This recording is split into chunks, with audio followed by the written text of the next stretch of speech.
and streaming on the web since 1996, this is Cinematic Sound. Hey folks, Erik Woods here. Thanks for clicking on the video. This is a replay of the 25th anniversary Zoom chat and Q&A that took place on September 25th, 2021. It was a fabulous event, and it went beyond my expectations. And I mean, it was great that many of the hosts from Cinematic Sound Radio were able to join us. The only three that weren't able to make it were Tim Burton, David Cassina, and Eric Silver. But the rest of the cast and crew were there. We had many of our great fans and listeners in on the chat, and they were able to participate. We had some surprise guests, and the biggest surprise for me was my former station manager, Andy Posthumas. And you know, he was there right from the beginning, and he actually told the great story about Cinematic Sound Radio back in 1999 and the world broadcast premiere of Star Wars Episode 1, The Phantom Menace, and how that affected the college. Unfortunately, I wasn't recording at the time, so when we start this video, we're sort of in the middle of a conversation or right at the tail end of that story. And so don't worry, the story is retold at the end of this broadcast. And by the way, Austin Wintory stopped by and had a few things to say, which was a wonderful surprise. But I thought it was a really good conversation, and a lot of interesting things were brought up. And we went longer than the 2 hours that was planned. It's a 3-hour chat. It's a 3-hour video. I don't expect you to get through this if you weren't there all in one sitting, but I highly recommend you check it all out because there's a lot of interesting stories.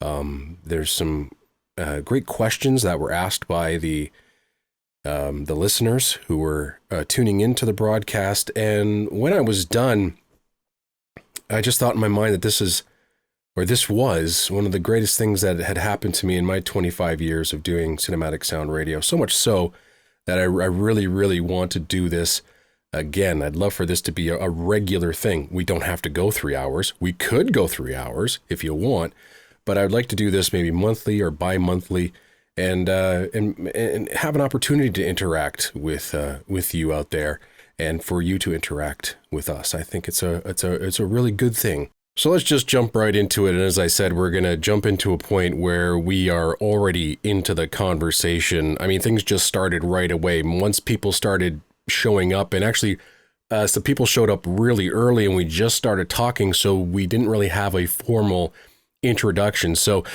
the conversation just kind of picks up organically and we just go along with the flow. So I really hope you enjoy this, even though it is in such raw form.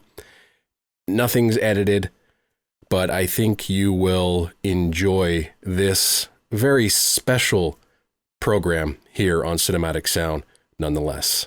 Oh no, any story I can tell where somebody did something that exceeded expectations beyond anyone's imagination is a story worth telling. And Erik, like I said, that's the best one ever, because even after I left the station, I can't remember how many years you continued with the show, but it had to have been at least 10 or I was 12. On there for 10 years. Yeah, I was there till 2006.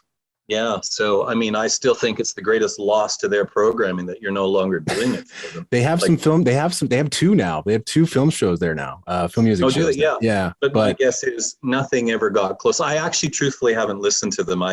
To be honest, I don't listen to a lot of online stuff because I have a satellite radio subscription, and they actually have a movie music channel on there as well.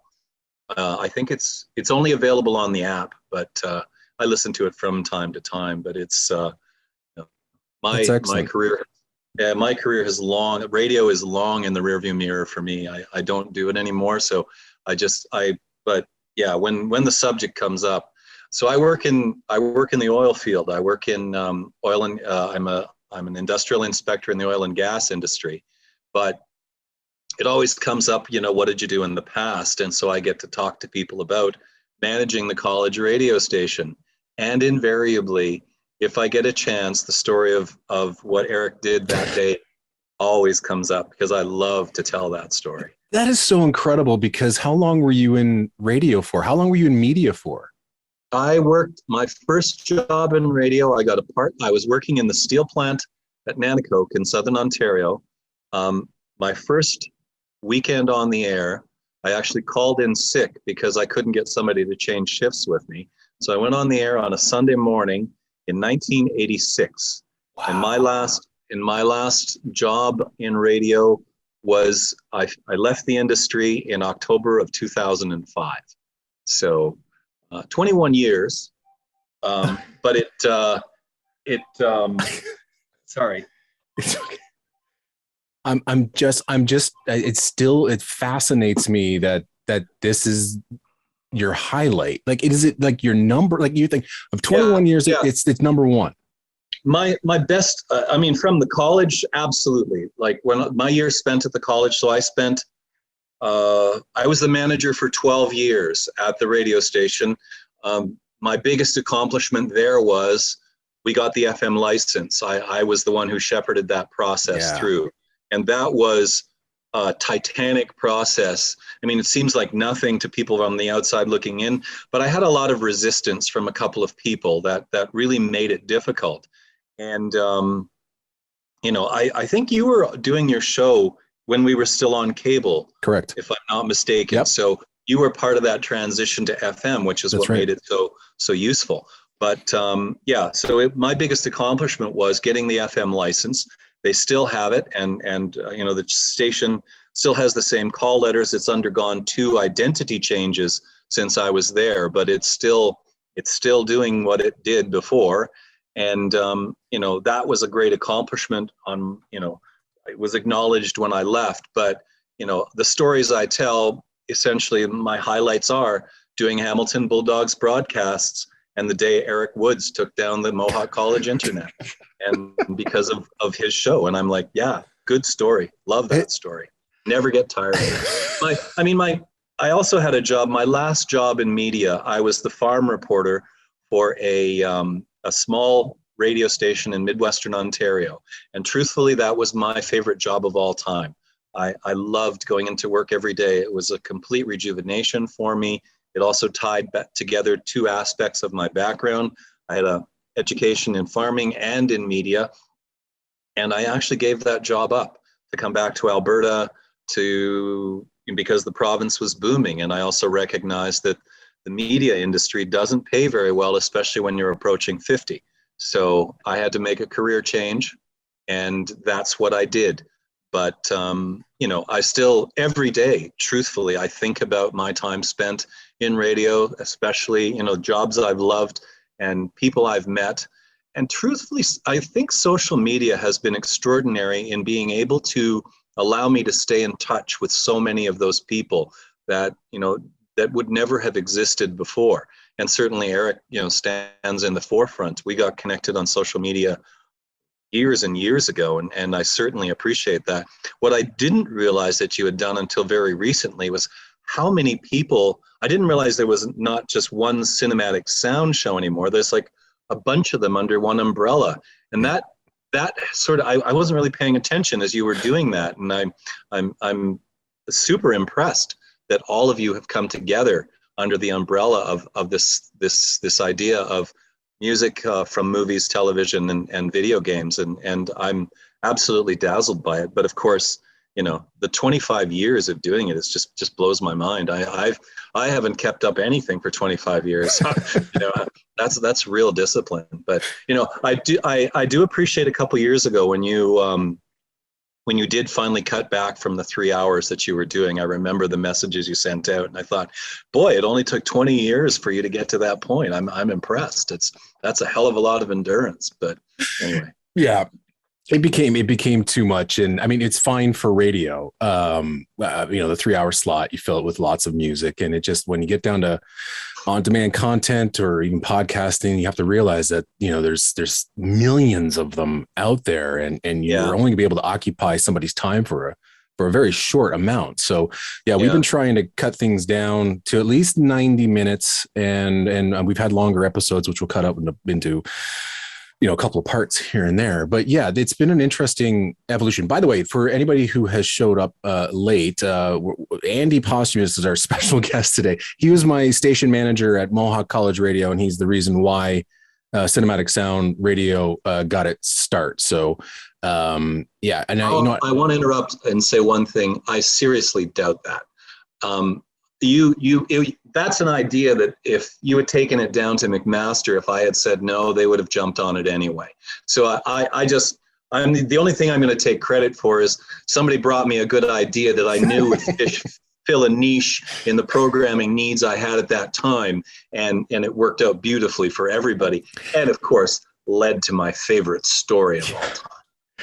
Well, and the thing is, I was just so intimidated because you had such an incredible culture there at the radio station. It was really unique. I mean, radio people are different, TV people are different, advertising people are different, journalism people are different. It's almost like, you're playing hockey, the goalies are the weird ones.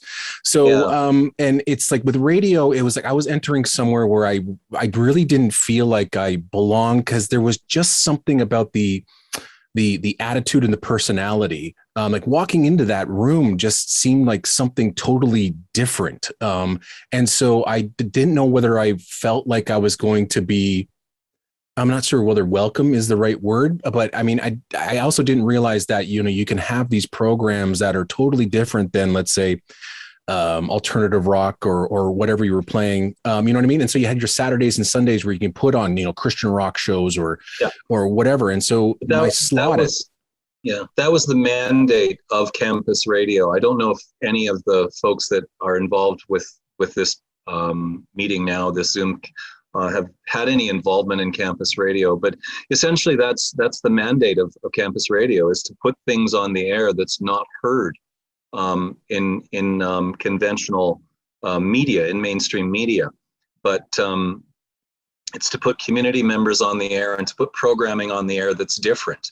Yet the other thing that the other caveat that I had to put on the programming that I did, or that we put on the air at MoawhK, was I had to demand a certain level of professionalism, because it's a training ground for future broadcasters. Now, many people would say, well, that's nonsense, but I had to have some expectations.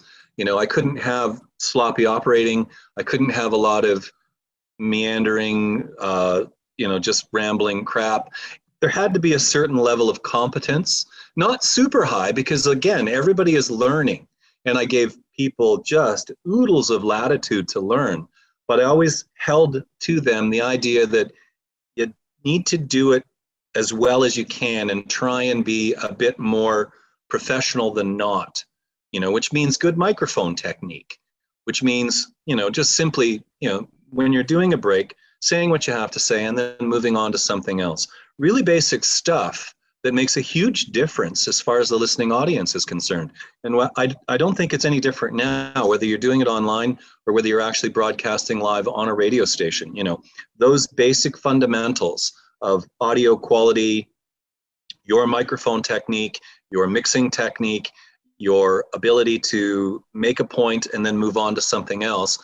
And I've been rambling for a long time here, and I do apologize because I'm breaking my own rule. I love it. But that's the sort of thing that I tried to impress on people. As far as Erik goes, it didn't, I didn't have to do too much. There was no guidance really necessary at all. And again, he was doing a program that I just loved, and it fit perfectly with everything we were trying to do. And of course, it was just ideal for the campus radio environment of that time and the whole time he was there. So yeah, it was an easy fit for me from every point of view as far as programming and the personality that did the show. So I truly, appreciated that. And of course, he gave me my best story. And hopefully Andy will stick around and tell that story once again, because I did get a chance to record it. but I want to get a record. I love the way he tells it, and he tells it way better than I do. But I don't. You talk about professionalism, and I think I can recall maybe 2 months into, me being on the air. And I'm not sure whether you remember this. This is the only time you gave me shit. It's because I don't know if you remember it, and it's probably a very tiny story, but I remember it because I thought, oh my God, I really, really screwed up. And it's a weird thing. I was trying to impress a girl. So I brought her onto the air with me, and I started playing like songs from movies, which really wasn't what I was doing. But again, I was like, why don't you pick the songs, and hey, isn't this impressive? I'm on the, and I put her on the air as well. And it was just a shit show. And afterwards, it's the only time Andy has taken me to his office and said, hey, we're not doing that. You're not going to do that ever again. Just play what you're supposed to be playing. And then that's it. And he left me alone. And that was the great thing. There was no interference from Andy or the new station manager when he showed up, Les Palango. And that was a scary moment for me as well, because I thought there's no way I didn't know who this guy was. Yeah. But they're going to let me do what I do, and they're going to kick me off the air because he might have a different idea. It's like a head coach taking over a hockey team. And I'm like, oh shit, I'm done. He's not going to want it. But then Les became one of my biggest fans. And it was devastating when I left in 2006, because he really, really wanted me to stay there. But doing on-demand shows wasn't a thing. And so I felt really bad. But I mean, Les was also very influential, and he would listen to my show constantly. But yeah, I've only screwed up once. And you're right. Being professional was something that I took a lot of pride in. I still do. And it's true. The right sound, the right mics, making sure that we're doing the right things. And I think I try to instill that upon everybody here on the network as well. Truth, I'll tell an honest story. I don't remember giving you shit for that, but I did have in a situation one evening. It was a Saturday night, and I tuned in, and there was a bunch of people on the air who I had no idea who they were, and I had to come tearing in with hobnail boots and just give a whole bunch of people shit, because there was two problems. One, bringing people into the station who I didn't know. I had to take some ownership of the space because I was in charge of it, and you just couldn't have strangers. And quite frankly, putting people on the air who had never been there before, the only thing I asked of anybody was, if you're putting somebody on the air, to let me know, because I just simply have to know. Part of it is there is a responsibility when you operate a radio station in Canada. I'm not sure how many of you are from outside of Canada, but we do have the CRTC. And if somebody says something inappropriate, I'm ultimately responsible for that. So I have to answer. And we did have that issue once. Some guys doing a comedy show got on the air and said some things that I had to deal with. I had to deal with a CRTC complaint, and I had to basically tell them, boys, this is how we're going to deal with this. So I did in the same way that any manager would. You're in charge of something. There is a responsibility there, and so you have to make sure that the people who are doing your programming are aware of the limitations of what they can and can't do. We had a metal show, for instance, so this was quite fun. Couple guys doing a heavy metal show, and I said, I don't care what you play. You can play anything you want, the hardest, nastiest, most vulgar, anything. You're more than welcome in the music. There can be any content you want. The only thing you cannot do is when you guys are on the air doing your breaks between songs and talking, you're not allowed to swear, because that's against the CRTC guidelines. They had no problem, the CRTC had no problem with campus radio doing really nasty, loud metal shows. And like I said, I invited them to let them have it. They were so happy because they could play anything they wanted, but I just wouldn't let them be vulgar in between sets, which was kind of hard. But that's the parameters I set, because that's what the CRTC expected of anyone who holds a license. So, it's pretty simple. And those were the things that people who are on the air had to deal with. They had to deal with the fact that this is an FM, it's a licensed FM station. It's licensed by the CRTC. Me, as the station manager, is directly responsible for maintaining, the rules of following CRTC guidelines. and then of course there is that little bit of trying to be professional and making this sound like it's a training ground for people interested in getting into broadcasting. So that's the parameters I was working under. Yeah, and I didn't want to betray your trust ever again. Oh God, you never did. I mean, truthfully, the stories about what went on after hours in campus radio stations, and this is true campus radio from coast to coast, Canada or the United States. I mean, I know stories of things that happened on the air, and I know people had people in the studio, and I also know of some things that went on in the production studio, and we probably should have cleaned a lot better than we did, because that's kind of, if you use your imagination, you can just imagine what was going on. So yeah, I mean, you're in little rooms, locked doors, isolated. If people will be people, and they were, and they're students. So of course they're going to do what students do, which is fine, as long as as long as it didn't get broadcast live, and maybe it did, but I didn't know about it. Yeah, nobody complained. I had a few guys. Oh, what's his name? I think his last name is Shuttleworth. I think Dave Shuttleworth. Dave Shuttleworth. So Dave he's a very respected. Isn't he on like a 900 CHML now, or he's a journalist? He's quite well known. He's a news guy. I don't know if he's still in the industry or not. I'm not sure. Well, he was like many people. The industry flushes a lot of people out. So he was an odd duck, and he would always try every time I was on the air to get me to just, make a mistake, just for fun. And it was always constant mooning. So he would go into the news booth, move the computer, turn around, drop his pants, stick his butt right up against the window while I'm doing an on air of, like, I'm talking about John Williams' Star Wars or whatever. Yeah. And I've got this ass just right in front of me, for the next 10 minutes while I'm talking.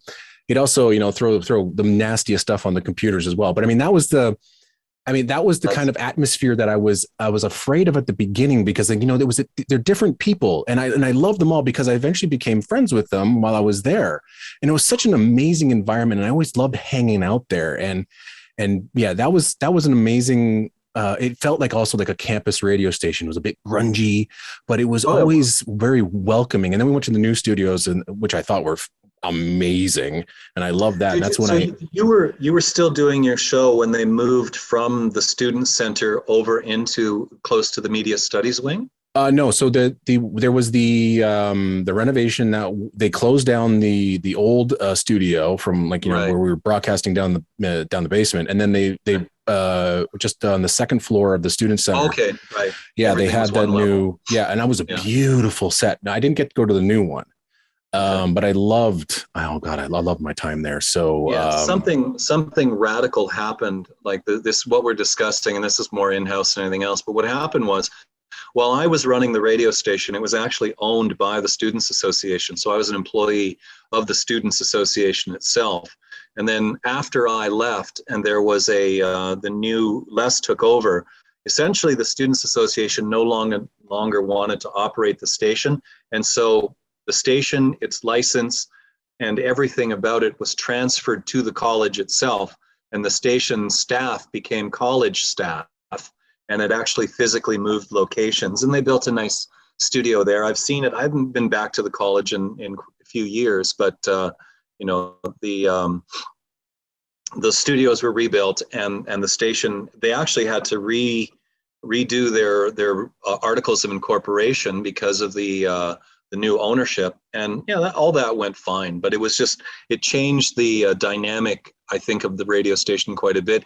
I think when you were there was still 2 full-time employees. The college eventually cut that back to 1, and it remains to this day. So, and like anything else, computer automation was brought in. I was just starting to incorporate that when I left, and so I see you have a huge library of CDs behind you. Most radio stations now, that doesn't exist anymore. Right. Yeah. If music is received, it's received digitally, stored in a hard drive, and basically programmed using software. Yeah. And I'm sure a lot of guys who are doing the types of show you're doing are doing it the same way. Yeah. I mean, that's certainly what I would do now too. Yeah, but everything is digital. I rarely get CDs. Everything, I think everything that we all get here it's all digital promos, which is great. I'm fine with that. As long as I can back it up and back it up and back it up, I'm okay with that. What I'm impressed with is the fact that the companies that produce this music are still so generous in their support. Yeah. For you guys like that. Clearly there is some people, these companies don't give stuff away unless they're getting some benefit out of it. So that speaks volumes to the fact that, you're being supported by the companies that still produce that music. And that's great. Yeah, they really appreciate it. I have one question for you though. Yeah. Royalties. Now, how do you deal with that? Do you have to pay a licensing fee? I do. Yeah. I figured it. Well, I was going to talk about this anyway, because it is a question that a lot of people have answered, and I really haven't figured it all out completely. So I'm really not out of the water, but I feel like I'm doing enough right now to stay safe, and I'm still going to try to figure it out. I'm doing research on it, but I did contact all of the groups, the copyright groups and licensing groups here in Canada. And it was one of the scariest things I ever did. And I did this last year because I thought, it's going to be thousands and thousands of dollars, and that's it. My show's done. I can't afford it. Right. There's no way. And I was really trying to hide it. The on-demand streams, I can sort of get away with it because it's not a direct download, even though it does get cached into your browser. But the moment I went on podcasting, I thought, let's see where I can go. And I was okay. But then I felt like I had to pay it back to the artist. I had to do something. Right. So everyone else said they didn't have a thing set up for podcasting with the exception of SOCAN. And they do have a tariff set up for that. And I just have to fill it out annually. And I pay an annual fee, which is it's like a couple $100, and that gets spread amongst their members. Right. So and I tried to talk to anybody that has all the different types of rights, the mechanical rights, the performing rights, and blah, blah. And they all said, we don't have anything in place. And I said, well, am I good to go? And they're like, yeah. And if we do, we'll get in contact with you. So right now I am SOCAN licensed, and it's a very small fee, thank Christ. Nice. And I'm still going to work on hopefully talking to the people in the US, if possible, the UK or wherever, just to see if I can get this 100% legitimate. There is a guy in Colorado. He runs a show called the Coverville, does it cover show. And he's been around since podcasting started. And he worked out a deal on his own. Now he has to do a lot more work. Like he has to write down every song that he's playing, whatever, and submit it and do quarterly reports. It's something I don't have to do. And again, it was something that I asked. I said, do you need to know what I'm playing? They're like, nope. Again, you're contributing to the society and the composers. And I'm like, that's fantastic. But because there's ASCAP and BMI and Sound Exchange and all that in the United States, which is just nuts. But for Canada, I'm okay. And nobody has bothered me. And I'm also very, very tight with all of the labels that we deal with. Composers know what I'm doing. So if someone's going to give us shit, it's probably the RIAA. And they only complained once, Rob knows. And it was because of a Bollywood show that he did. And that's it. And so they just said, take the show down. And that was on his show, but it's on my server. So we got a notice and we just took it down, and that was it. And that's the only time that we have had an issue. What was their objection to this show? It was one soundtrack. I think it was just, there was a piece that Rob played and they wanted it down. I mean, Rob could have easily have redone the show, but he records live because he has his own soundtrack program here in Kitchener. Right. And he just makes that a podcast. And so that's how I'm dealing with licensing right now. I mean, it's somewhat legit, and I'm still working on it. And again, if it gets to be more, I mean, that's why we set up the Patreon as well. I mean, anybody that's part of the Patreon, I really appreciate you guys signing up and contributing, because it really does help with these fees and all these other things and whatever happens in the future. But yeah, we're trying to become a legit podcast where we are paying the artists, and I think they deserve it. That's cool. Erik, quick question. I mean, when you were putting out strings of letters, I know what most of them mean, but RIAA is one that has not hit my radar. What is that? They're the oh God, if I can remember the name. Recording Industry Alliance of America. There you go. See, Andy's still the radio guy.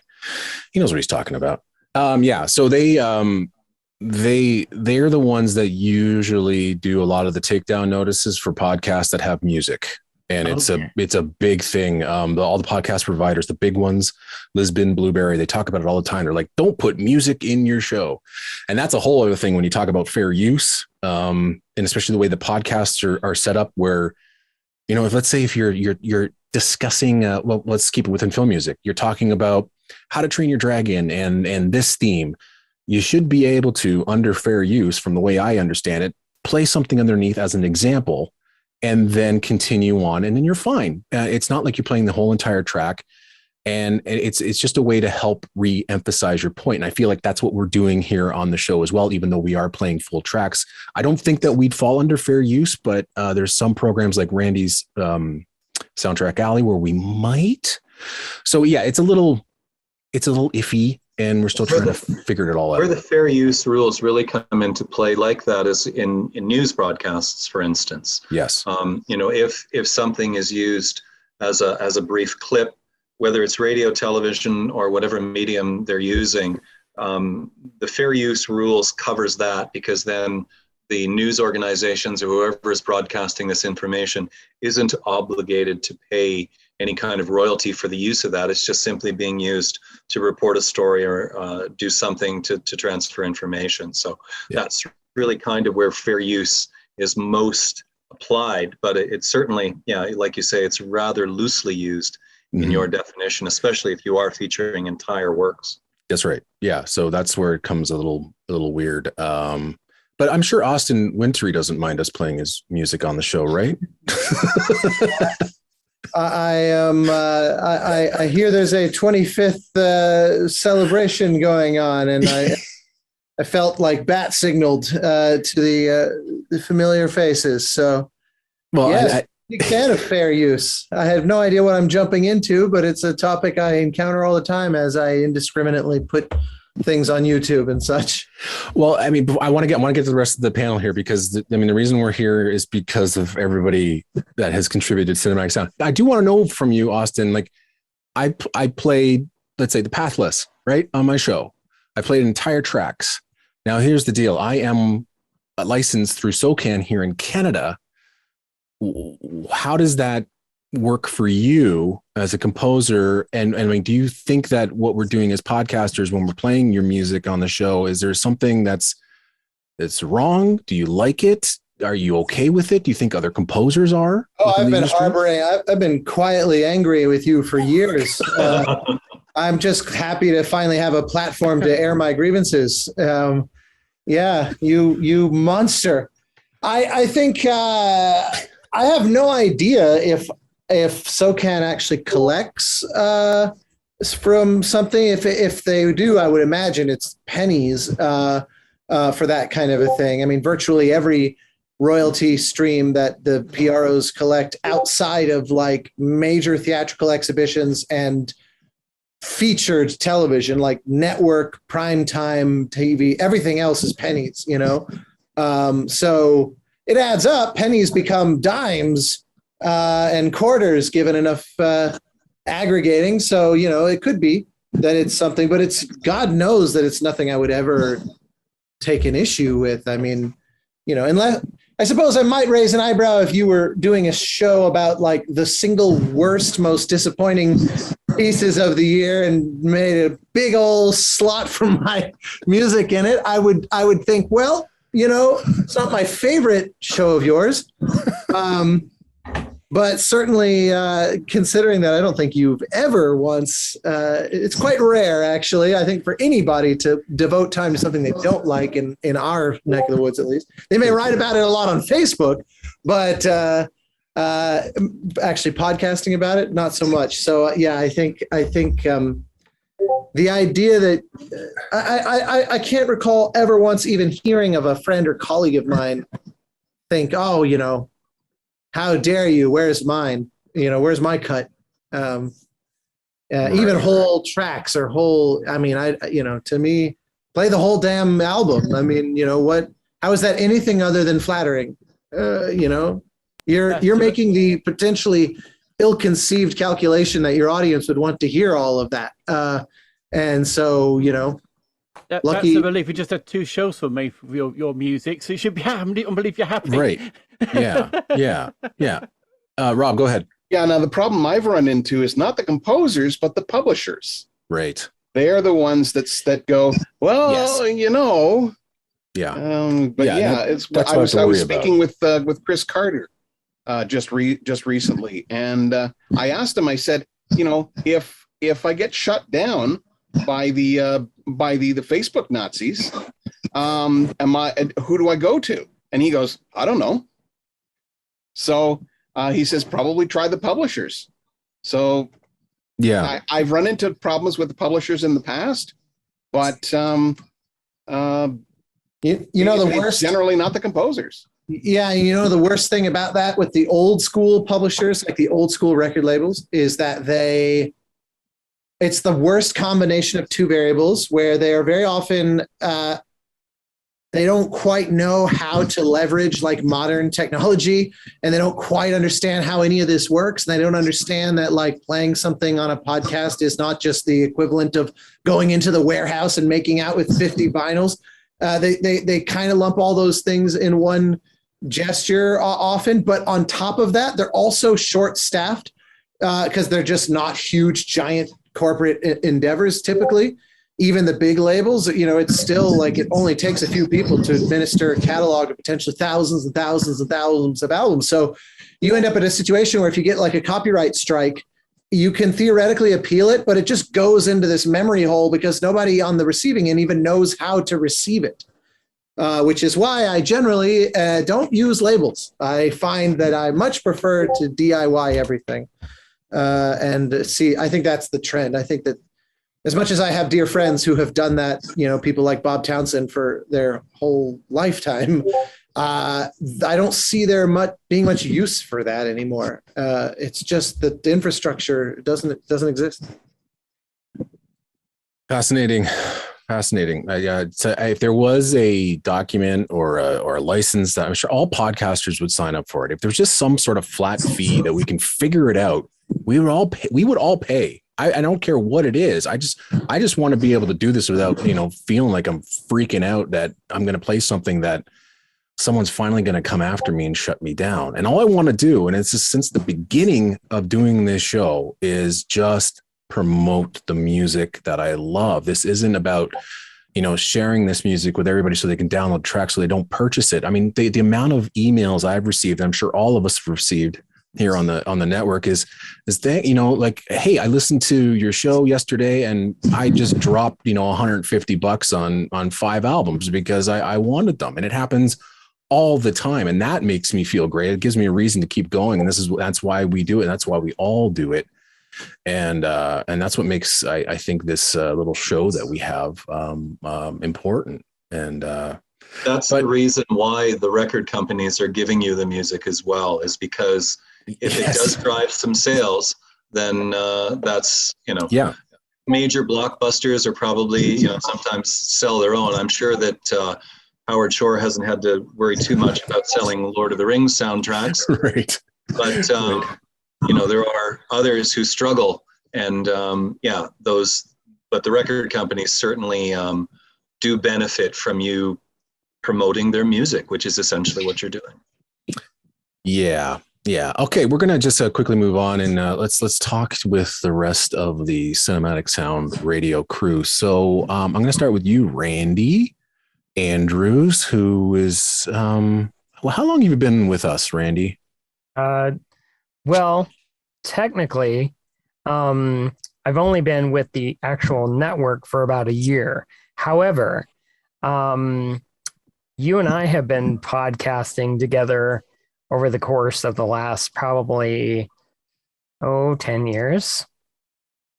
Maybe? No, not 10 years. Maybe about 5. Yeah. How long years. has Soundtrack Alley been around? Soundtrack Alley's been around since 2014. Yeah. So we've been talking to each other for that long. Yeah. So why don't you just tell everybody what type of show you do? Well, it's a movie music discussion podcast.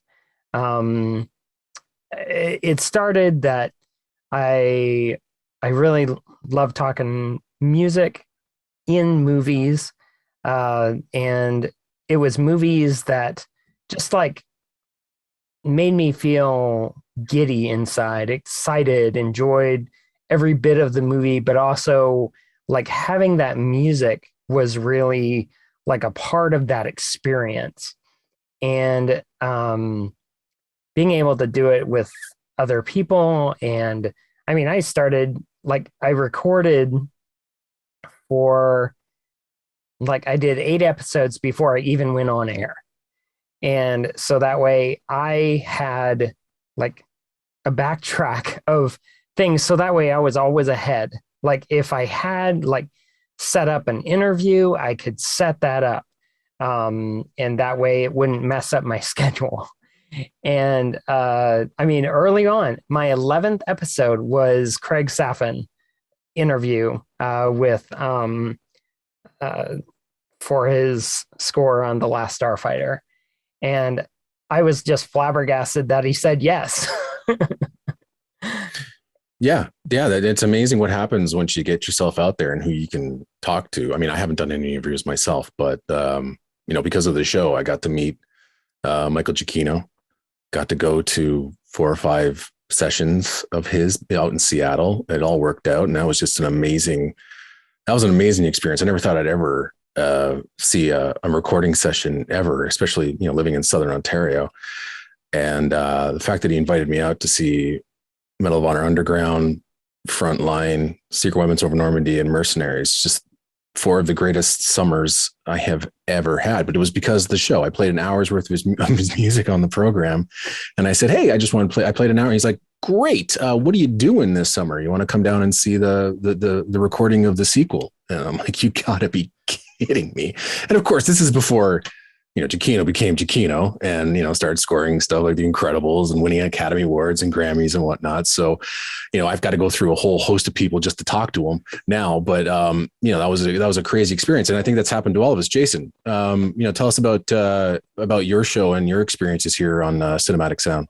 Oh, well, I started with you, Erik, 5 years ago. I think we met because I was busy working on a documentary series on the late James Horner.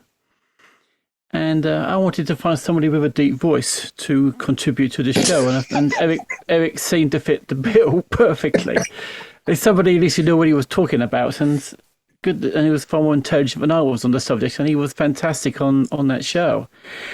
The thing is that the time was with another local station. I am from Ramsgate, Kent, England, and the person I was with was some old gentleman who had a lot of experience in radio, but he didn't really know about proper film music shows in a way. And we had a bit of a disagreement, and I decided to come to Erik, and he kindly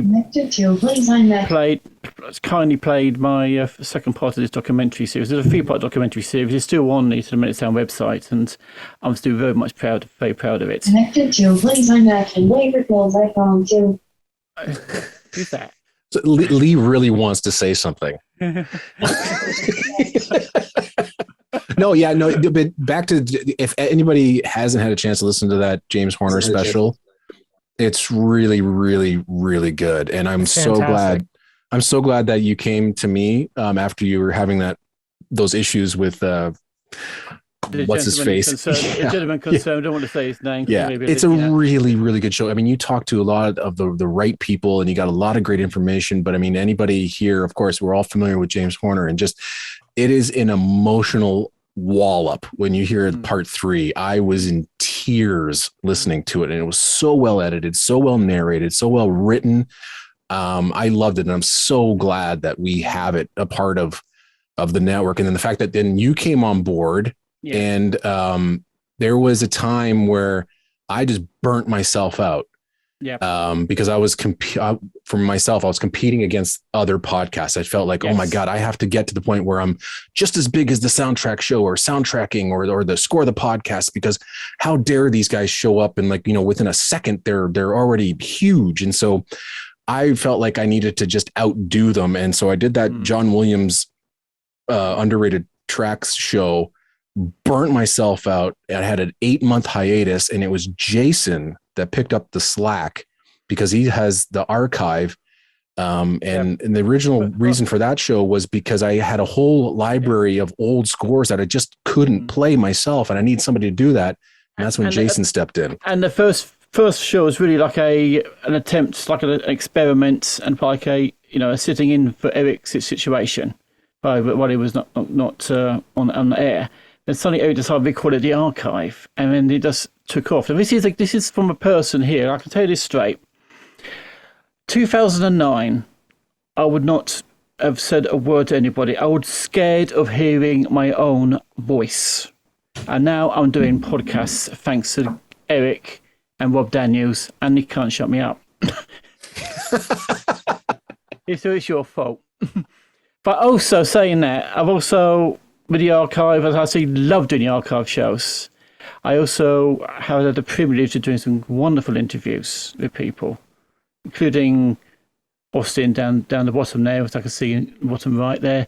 It did be a superb interview. I mean, a real privilege talking to some really lovely composers as equals, which to me, like 15 years ago, I could not believe I would be doing. And it's always a privilege to talk to these composers and people in the film industry, like, for example, Mike Ross Trevor, who just lives just down the road to me in Broadstairs in Kent. People like Bruce Botnick. I'm absolutely flabbergasted. I'm talking to my heroes. It's a wonderful thing. And I think Erik knows this. We've now branded these interviews. And I think the first one's coming out next month. I think Erik's told me it's going to be called Talking Soundtracks. And all my interviews now are going to be under a banner of Talking Soundtracks, which I've got a few more I'm editing at the moment, which are really good interviews. And I just love doing podcasts now. And considering the work I do away from podcasts, it's something I love doing. It's completely different to what I do as a day job, and it really helps me get along with my life. It's a different side of my life, which I really do enjoy, and I do love. I just love to keep going and doing as many as I can. Yeah, I'm really proud of you, Jason, because you have come out of your shell, and I'm so glad that you were able to do so here with us. And you're just evolving as a podcaster, now a journalist, because you're doing stuff for Film Score Monthly now, which I think is just... I'm actually flabbergasted about it. What do I do with Film Score Monthly? They're sending me stuff as a guy I'm doing an interview for the next issue, and I got the score fresh off the press on Thursday, but they're not supposed to tell anybody about. And I may be one of the first people to hear this music before it goes... ever before, apart from the people who actually performed it, and I've got it on a file to me to listen to, so I can do an interview on it. This doesn't happen to things like this. Never happens to people like me. I can't believe it. Every time it happens, I get my jaw is on the floor every time. I love it. It's great to have you on board, Jason. Rob, we have known each other for quite some time. So why don't you tell us what you do? First, tell us about your radio show, and then just tell us about your idea for your podcast. Okay, Visions in Sound, which is the show that I do on 98.5 CKWR in Kitchener here, has been, it's been on the air for about 21 years now. And my mandate has always been playing the best of movies, TV, and video game soundtracks. And yeah, it's been my labor of love for the last 21 years.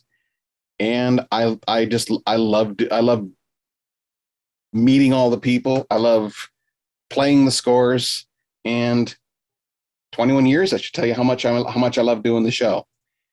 As for obscure scores, how did this come about, Erik?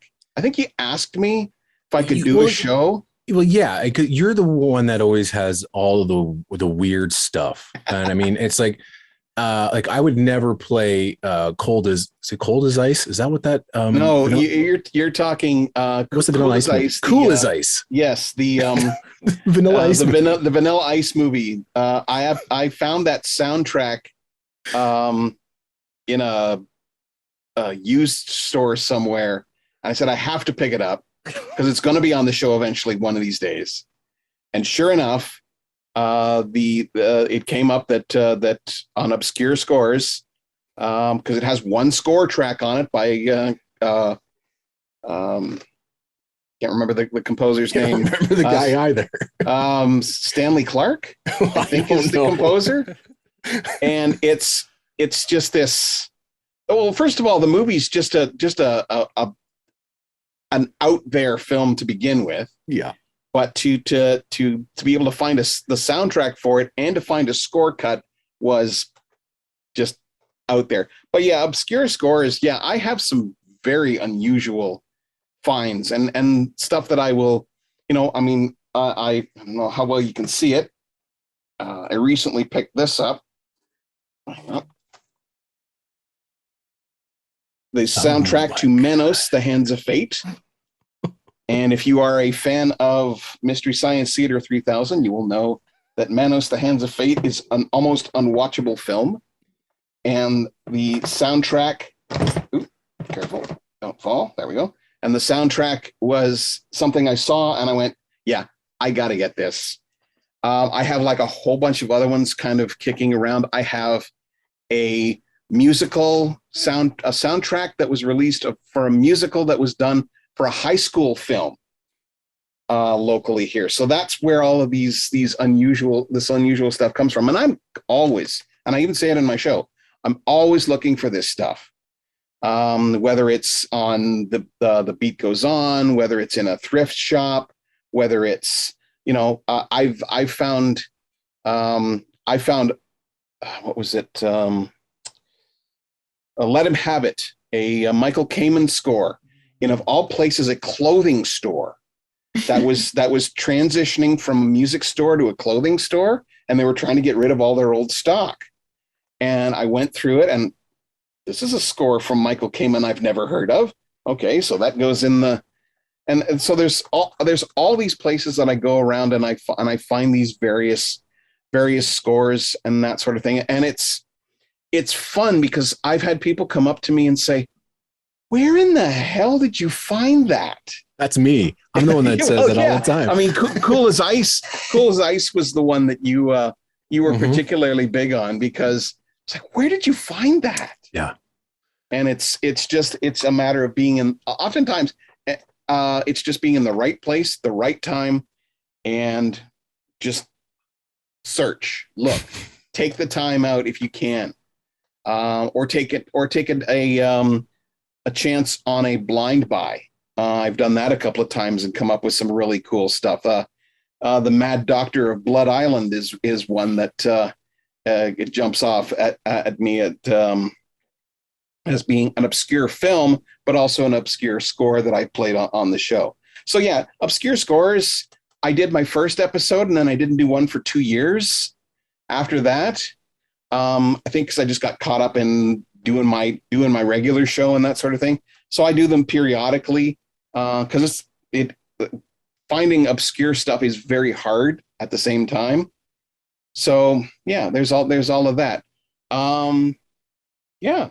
Now, Rob, I remember there was a find that you made at Thrift on Kent. There was a few things that you found for dirt cheap. I'm trying to remember what you found there. Oh, geez, that was okay. There's a story behind that, and I don't want us to take up too much time here. But I dropped off my late wife to her chiropractor, and I had to go back to work. And so I got in the car and I was driving back to work, and this voice in the back of my head is going, "Go to Thrift on Kent. Go to Thrift on Kent. You will not be disappointed. Go there." So I'm like, okay, well, I'm listening to the voice, and I went there, and I went in, and I went to their CD section, and all of a sudden I started seeing all these familiar maroon spines. And there was a whole bunch of Varese stuff there. I mean, out of print stuff like Basil Polidor's It's My Party. There was an Iron Will there. There was Conan the Barbarian that was there. I didn't have the Varese. I had the Milan, but I didn't have the Varese. There was a whole bunch of other stuff as well. But for that, I ended up finding 18 scores in the first time I went through, and then I went back again and ended up finding about 12 or 13 more. The thing is, with a thrift store, a lot of the stuff that I got was like $2, $1.50. So I walked out of there with stuff that I still haven't played everything from that buy. But I mean, there was some really cool stuff out of that I am constantly looking for an opportunity to play, and when I do, it will show up either on Obscure Scores or on my main show. Well, I'm going to interject because I got to run, but I just wanted to wish the best, and obviously appreciate the heads up on this, and Rob, someone who I also have a very long, wonderful history with. I looked up Cool as Ice to confirm it was in fact the bass player Stanley Clarke. But here's the thing that blew my brains out while I read this. 2-time Oscar-winning cinematographer Janusz Kaminski shot that movie. Yup. That I don't know if I'm going to be able to recover from that information. So appreciate that. Thanks for letting me come crash your party for a few minutes, and congrats on a long run. Hopefully you're less than halfway through your total sprint here. No, thank you, Austin. I mean, really, to get to know you has been an absolute pleasure. And I got to talk to you for the very first time on Rob's show. And that was a show that converted me into a fan of your music, because at the time I really wasn't. Oh, I'll never forget. Yeah, you. I love that you've never hidden that you're a recovering hater. I tried out the Pathless game, and that's brilliant. And the score goes so good in that. But the thing is that I basically took over Rob's show at that point, because then it was just constant questions from me to you for I think about 45 minutes, just trying to figure you out. And then once I heard you talk, your passion, whatnot, and Rob's playing music, I'm like, I get this guy. And now you've just turned out to be one of my all-time favorites. I mean, you're just kicking ass, and I love almost everything that you've done so far. And it's if nobody's heard Austin's music, get on that. He's in a whole world on his own. He's just doing stuff that people aren't doing. He experiments, but also loves the traditional score. And he's a historian. He's a teacher. Guy's amazing. He's like this. Yeah, I wouldn't have showed up if I knew you were going to subject me to this. But it's true. I say it on my show all the time, and I'm glad I could say it to your face. You're an ambassador for film, TV, and video game music, and I think what you're doing is incredible. And go check out his YouTube channel, guys. It's a wealth of information. It's so entertaining. It's so well done. Yeah, keep it up, please. You are very my good. interview. Yeah. Yes, absolutely. That was uncalled for, but it was it's very kind of you, and but all that I can say right back at you. I'm a fan, and thanks for having me. Sorry I got to run, but enjoy the rest of your hang, and we'll see you again soon. Thanks for showing up. I really do appreciate it. Take care, everybody. See you later. Bye. Yeah, all right. He's so great. It's true. I took over Rob's show. I was there, and I was just asking him was Assassin's Creed? I was talking about all the songs. That was the score. I was featuring Assassin's Creed Syndicate that night. Yeah. And I was gushing over it. And you're like, well, I heard it once. I don't quite get it. I don't like this guy's music. Listen to it again. I'm talking to Austin tonight. Yeah. Yeah. And then all of a sudden it was like, blah, blah, blah, blah, blah. And he started asking all these questions. I'm going, I'm doing my show, and Eric's talking to him, and I kept on apologizing after each question. Sorry, Rob, but hey, Austin. Yeah, it was quite funny. Anyway, from one eclectic film music fan to another, Ley Bricknell puts on one of my favorite film music shows of all time. I've been her fan ever since I found her show on Radio Nowhere. That what it was called? Yeah. Right, and so when I found that and I listened, I'm like, this is somebody special. She crams so much into just 1 hour. She's never gone longer than 60 minutes. And if she has, it'd be a surprise to me. But she loves everything. And it's the passion comes through in her delivery. She has a wicked sense of humor. I just love what you do. So why don't you tell the rest of the people where FILMIC was born and then how you came to Cinematic Sound Radio? I don't really know how FILMIC was born, to be honest. I just love film music so much, and I can't really say how much I love it. It's, 90% of my music listening is obviously soundtracks. FILMIC is 12 years old. I created it in, if you like, created, 2009, as you say, on a little radio station that was as weird as my program is, called, what did you say it was? Oh, yes, Radio Nowhere. And I had great fun doing that, but sadly it closed down in 2017. And then I tried to do FILMIC myself. Well, I did do it on Mixcloud. And then in 2020, you asked me to join Cinematic Sound, and I don't think I took a breath, and I just said, yes, please, immediately.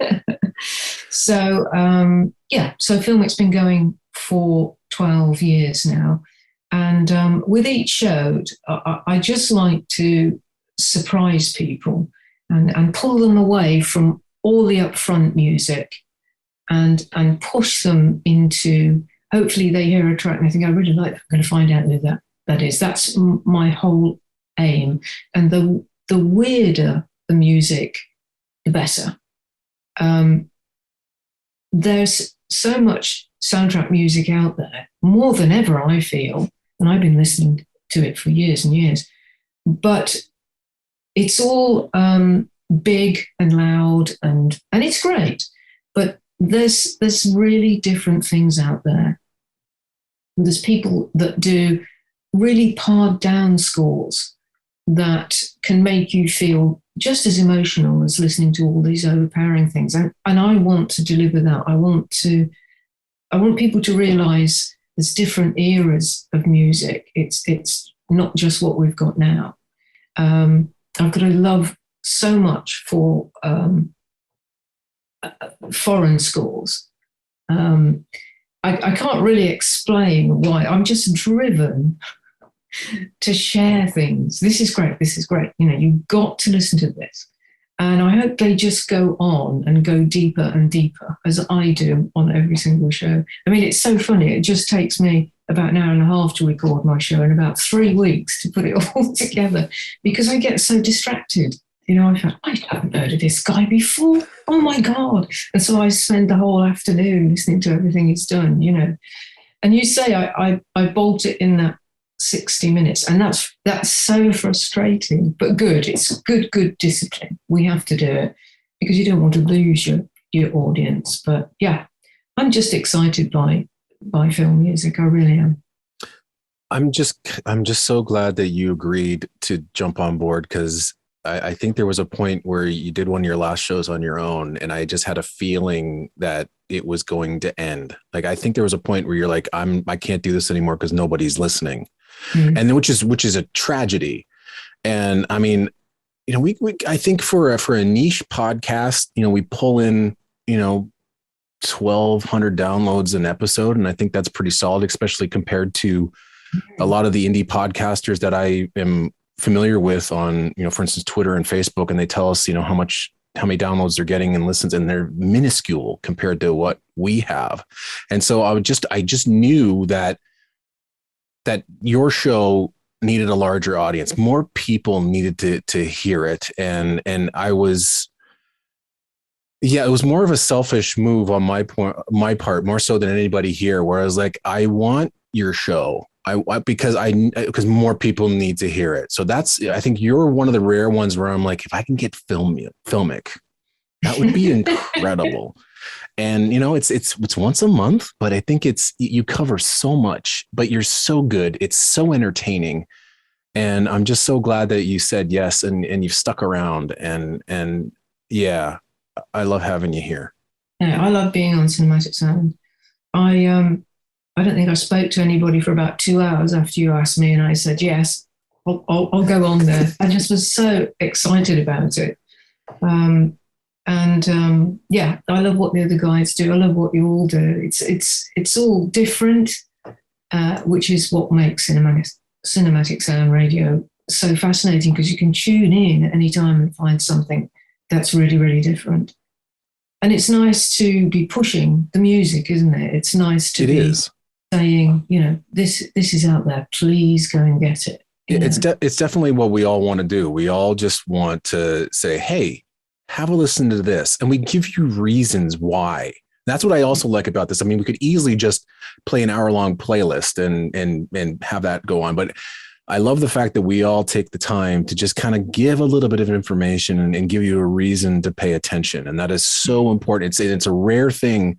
I know it happens in podcasting a lot, and that's what's so interesting about podcasting, but we still are putting together rather traditional radio programs. And I miss that in radio. I miss informative, knowledgeable DJs who are going to tell you or give you a reason why you should listen to this song right now, instead of just playing a whole entire 50-minute mix commercial free. I don't care. But yeah. And so that's what I think we all do really, really well. One person that does it really, really well is the newbie over here, J. Blake Fichera, who, my God, when he said that he wanted to come on board, I'm like, oh, yes, please. He wrote one of my favorite books of all time, Scored to Death, Interviews with Horror Music Composers. And it is such a great title. And I read this. I read this book and I'm like, so awesome. And he did his own he had 2 podcasts. And then he was doing a podcast on another network that shut down. And I think you and I were talking on and off for a couple of months as to whether you were going to come on or not. And finally you said yes. And the fact that I got just a horror music show that I can run for 12 months out of the year is fantastic. And to have you on board with the knowledge that you have is amazing. So tell us about, what you do and your podcast and how you found cinematic sound. Well, the show that I do on your network is Score to Death Radio. My road to cinematic sound radio is a long and convoluted one, but I will try to keep it as concise. I wasn't on social media and stuff until after I was like on Facebook for my band and things like that, but I wasn't on Twitter or Instagram. But when I finished the first book, Scored to Death, I decided that I should join Twitter to start promoting it when it comes out and all that stuff. And I had no idea that there were other people interested in film music until that happened. Like, I wrote the first Scored to Death book in a complete vacuum of that. Like, I like to listen to this. I want to talk to these composers. And then in October of 2016, I went to England to go see John Carpenter play live and to meet a composer there who was in the book, Simon Boswell. And I got a Google alert saying that somebody had done something Scored to Death related. And I think that was you, Eric. You had done like a Halloween episode that was kind of that's right. Inspired by Scored to Death. And that's how wrote my script. I just ripped everything right out of the book and just said it on the show. But yeah, it was all dedicated to your book. And I was sitting in a hotel room listening to your show in England I was there for like 12 days or something like that. And it was extremely flattering. And that's how I became aware of your show. I had started podcasting before the book. I had started doing a podcast called Saturday Night Movie Sleepovers that had gotten somewhat popular. We kind of are on hiatus for that, but I was writing the book. I was doing that podcast. And then when the book came out, I started doing Scored to Death as a podcast and started interviewing people there because I wanted to just keep going. And the publisher was not interested in a second book yet. At some point, a guy named Tony Giles, who had an internet network, a podcast network called Damn Fine Network. He did the Damn Fine Cast, and he was just like burning the candle at both ends. And he asked me to sit in and do basically a Halloween episode for his show, Damn Fine Cast, to kind of just like take some work off of his load. So I did that. And then quickly after that, he just said, I have this show that I do called Cuts from the Crypt, which I just play horror movie music. Do you want to just do that show for me? And I said, okay, how often do I have to do it? How long does it need to be? And I did that for a year, and it was a lot of fun to play DJ and just play horror movie cues. And then after I did that for a year, he decided to just kind of fold the network. It was too much work. He had other things in mind that he wanted to do. So after I did like my 12th episode, I did it for 1 year, once a month, he folded the network. And I never thought of that show as my show. I always just thought it was his show, and he was letting me fill that seat for as long as he wanted me to. But when that network ended, something that completely surprised me, everybody kept, like, a lot of people on social media started asking me, like, are you going to do that show somewhere else? Like, are you going to continue to do that show? And my response was always like, it's not my show. Like, I have no plans to do it. But enough people asked, and I had started to wind down some of the other work I was doing. I had time. And that's when Erik and I started talking about me doing something here. So eventually the second book comes out, and I had stopped doing Saturday night movie sleepovers. So I, for the first time, had time on my hands, and I saw it as a good opportunity to continue doing something that I love doing, which is play music, and also to help promote. The second book had just come out, so it seemed like a good opportunity. I'm only like 5 or 6 episodes in, so I'm still kind of finding my footing of what the show will eventually become. Right now, it's much more themed than what I was doing with Cuts from the Crypt, and that was not by design. That just kind of happened. So I'm not quite sure what the direction the show is going to go in. I was excited to do the show as something like, oh, okay, like I can finally not just play horror music. And then Erik started like promoting it as a horror music show. And I was like, oh, okay, I guess it's going to be a horror music show then. Because I was like, I'll play any music I want. Doesn't need to be just horror movie music, because I have many interests, not just horror movie music. But I don't mind, because there's a lot of horror movie music to play. And I think at some point I will be working some other kinds of music again. But I also feel like because there's so many cues that are not in horror movies, that if you just heard them isolated, you would just assume that maybe they're from horror movies. That's kind of one of the magical things about film music. When you pull that music isolated away from the movie, it tells its own story. So yeah, I'm excited to be here. I'm excited to be part of the team. Like I said, Scored to Death Radio is a work in progress, but we'll see where it goes from here. And I thank you for having me. It's great to have you on board. I love your show. I'm hearing stuff that I honestly had never heard before. And I'm discovering so much great stuff from all of your shows. That's what I like. I mean, I love listening. These are shows that I want to listen to all of the time. So that's one of the reasons why, you guys are here and you do such a great job. Before we get into anything else, I just want to give a shout out to the people who aren't here. Eric Silver, he is the host of the One Up Beat, and that's our video game show. I'm so glad he's around, because I like video game scores, but man, does he know his video game scores. So I wish he was here. He's at a wedding today. He wanted to be here. I also want to mention David Cassina. He's our in-house composer. I have an in-house composer, which is insane, but he's turned out to be like one of my best friends. And at a point where every show that I've done since the beginning till about the 17th anniversary show, I always played the 20th Century Fox fanfare to open up the program, which is the most unoriginal thing to do on a film music radio show. So I'm like, I got to get rid of that, and I got to have something on my own. Well, it just so happened that David submitted something to me, or actually, he sent me to a SoundCloud page. He's like, hey, pick something here.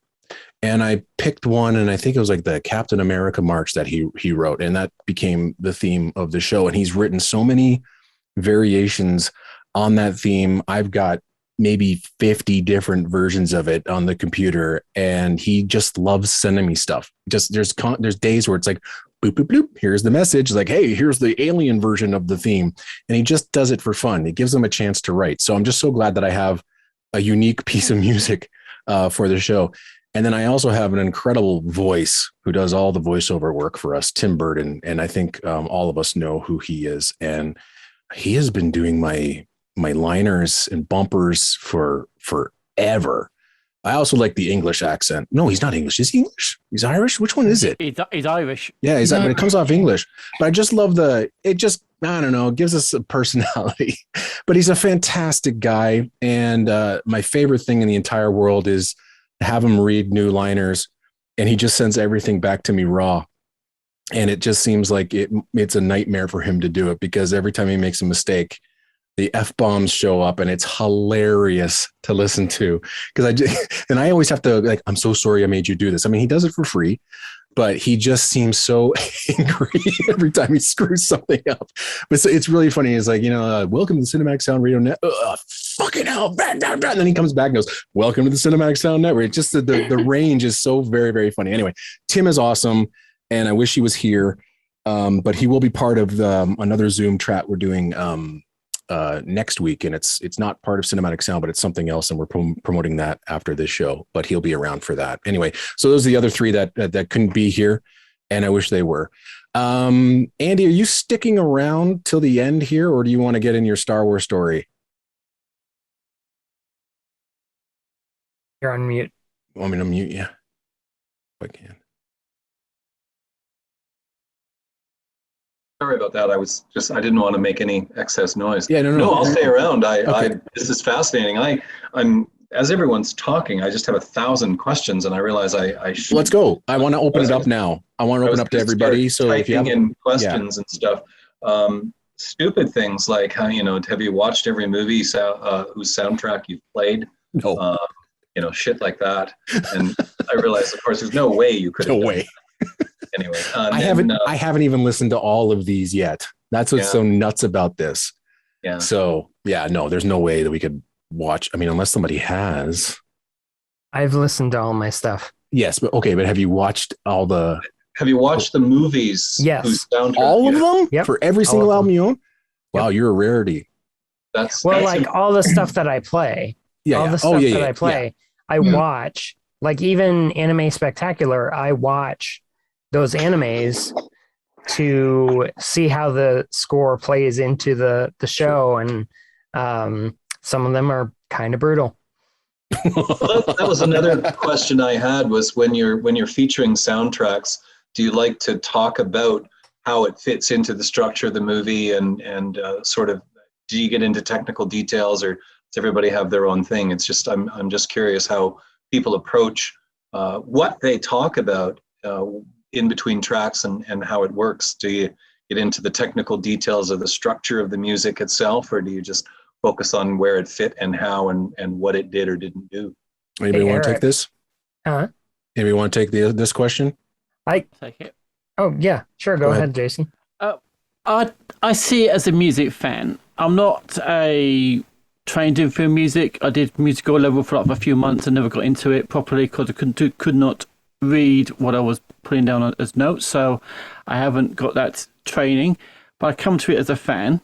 I like, when I do my introductions, to talk about the film and how the music came about, how the composer got the project, the background of him getting the project, and then also little things about some of the important cues of that score, and also give the music a proper background before you actually hear it.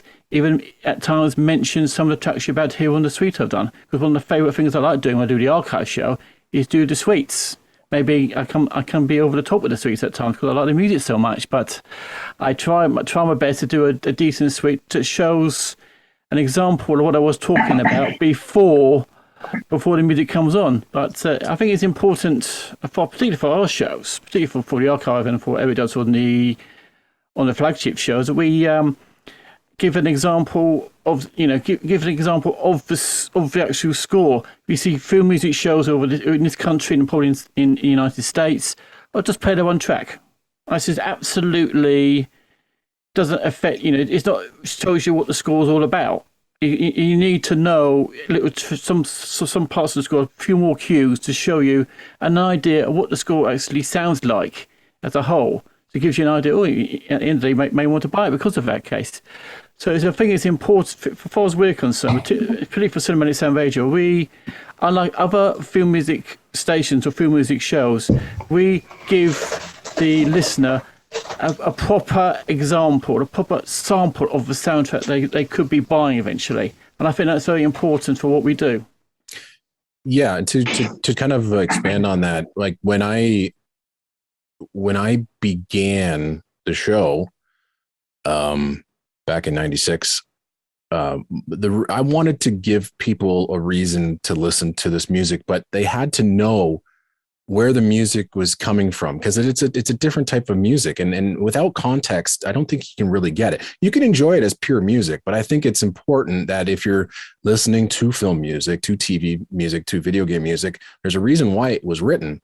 And so, if I got an action cue from Star Wars, I want to make sure that you know why this cue sounds the way that it does, what's happening in the movie, and then try to expand on as much as I can with the best of my ability of what you're going to hear. And again, I'm not a musicologist. I studied music in high school, but I couldn't tell you the difference between this chord and that chord and whatnot. And I try to do my best, but again, we come at it as fans, but I want to give you as much information. Sometimes I might give you too much information, but you got to know what you're hearing and why you're hearing it. And I think that is super important for, not just for not just for film podcasts or film music podcasts, it's for any like radio show. Again, I mentioned it. It's just, I like hearing the context. I like hearing the stories behind the music. That's always the most fascinating thing for me. I want to learn something. And if I can, and that's when the DJ is doing a really, really good job, and you can tell that they've put some work into it. So yeah, it takes time to put these shows together. I think all of us, put days in to put these things together, where, Lee's taken 3 weeks to put together her show. And yeah, we just want to make sure that we're giving you the right information and giving you a reason to pay attention. How important is it to talk to the composers themselves? I'm sorry for interrupting there. I'm just curious. Some of you do interviews, some of you don't. And I'm just curious why or why not, and that sort of thing. That's of interest to me as well. It's just time, unfortunately, with the interviews. I would love to do more interviews, but it's just time, isn't it? We have to do our shows, get them out, because that's really a treat to meet. The guy that wrote it or the woman that wrote it, and get behind what their thinking was, putting this fabulous music to this film. But it is time on my part. Rob, you're going to say something? I was just going to say, when I first started, I was interviewing anyone and everyone that was associated. So I was doing like interview shows almost all the time. I have definitely curtailed the interview shows, but I still keep in contact with a lot of the composers that I spoke to in those early days. Yeah. But it's very important to get that perspective, especially when you're it's a minor thing. But the last couple of times on a couple of shows, the one that I'll think of, for example, was the 40th anniversary of Escape from New York and the 25th anniversary of Escape from LA. I had Chris Carter show up on my feed off air on the Facebook feed, and he was giving a little because he was the mock-up composer, so he was working directly with Shirley Walker, but he was also mocking up a lot of her stuff so that he could present it to John Carpenter, and then Shirley would take it from there. So he was giving little side notes and stuff like that about his work on the score, little behind the scenes stuff that he was working with Shirley, which is one interview that I wish I had gotten with Shirley Walker, because I advocated to get her name added to the Oscar roll when she passed. And in fact, I was going to take my own money and take an ad out in Variety to get that to happen. Unfortunately, her son actually stepped in and said, no, that's not how I want my mom to be remembered. And so I said, okay. And I backed off. But yeah, it's extremely important to get that composer perspective. When I spoke to Howard Shore in 2002, he was a joy to speak to. And he brought so much to the interview that I've used it throughout the years whenever I talk about the Lord of the Rings. I mean, when I did the interview, he had just won the Oscar for Fellowship and was moving into working on Two Towers. So he hadn't even finished, or he had started writing for Two Towers. So it was fascinating to hear where he was going and where he had come from. So yeah, talking to the composers is a huge part of it, and it's something that I don't do as much anymore. But it's because, as Lee said, it takes time, and there's a lot of going. Now you have to go through a lot of handlers and that sort of thing. So it makes the process a little bit harder, but it's still a lot of fun when you can speak to that composer and get their insight. Can I add something? Yeah, absolutely. If anybody, before we, Will's got a question, I think. Okay. Before we get to him, does anybody else want to talk about or expand on this topic? Like, Blake, do you want to say anything? Yeah, on Randy, I'll get to you. Okay. Yeah. Let's go. I was just going to say that, I'm in a weird position because I came to this through interviewing composers. The only reason why I'm here is because I had a desire to talk to a bunch of composers who were known for horror movies, and I managed to get a book published of all that stuff. So me, doing a show like I'm doing right now for Erik is fun because as a teenager, I liked making mixtapes. I mean, that's basically what I'm doing now. But for me, that's the number one thing I like about it. And the reason why I even do any of this is because one of my favorite things is to talk to creative people about what they do. And it was really just a love of the music and a desire to know more about how that music was made that led to me writing that book. But to do it in podcast, it's like a whole different thing. I was doing an extension of my book called Scored to Death, the podcast, where I was interviewing more people.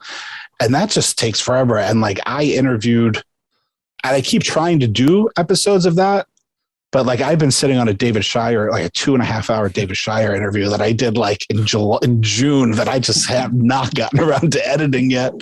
But I'm trying to figure out a way that I can kind of keep Scored to Death, the podcast, being an interview show, but incorporate some of that into the future of Scored to Death Radio. But yeah, to me, that's the main reason why I do this, is because I want to talk to these people. And it doesn't necessarily have to be composers. But I just like talking to creative people about their craft and why they do the things they do. And so for me, it's extremely important. And and then playing the music is just an extension of that desire. Randy? One of the composers that I got to interview was Bruce Rowland. I think he's probably about 85 now. And it was a unique story because it went on for about 3 weeks. I'm going to try to keep this really short because for a week, we were communicating back and forth, and then I didn't hear from him for almost 10 days. And then I emailed him again, and his wife emailed me back and said, "Oh, he's in the hospital. He's going to be out in a couple days, and he'll contact you." And when we finally talked, he had a pancreatitis or something, and he said my wife was telling me, she's like oh, you're still in the hospital, you got to stay here. He said, "But I've got to talk to Randy." And he was so excited to be able to talk to somebody about the music that he composed, such as the music to The Man from Snowy River. And it's just wonderful score. It's like, I think it's his love letter for everything that he's done. And it just was it's a horribly sounding interview. It sounds so bad. It's on my archive.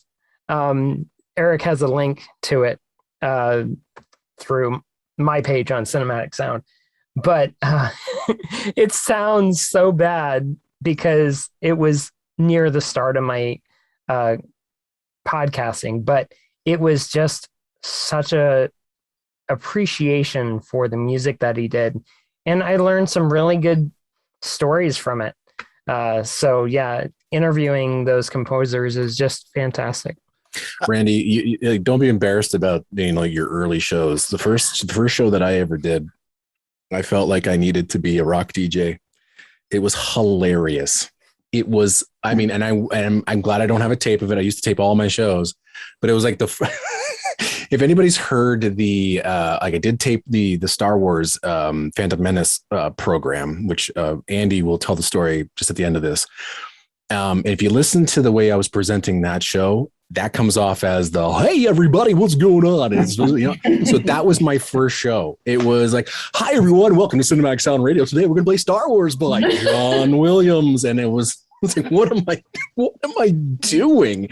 So it takes a while. That's what I'm saying. It takes a while to find your voice. And things are going to be bad. Certain shows are going to be horrible. Like I did a show on Vic Missy, lovely guy and an incredible guy. I can't stand his music. I stopped that show dead about 90 minutes into it, and I played The Empire Strikes Back for the rest of the time because it was the only other soundtrack I had. I just couldn't do it. I couldn't listen to it.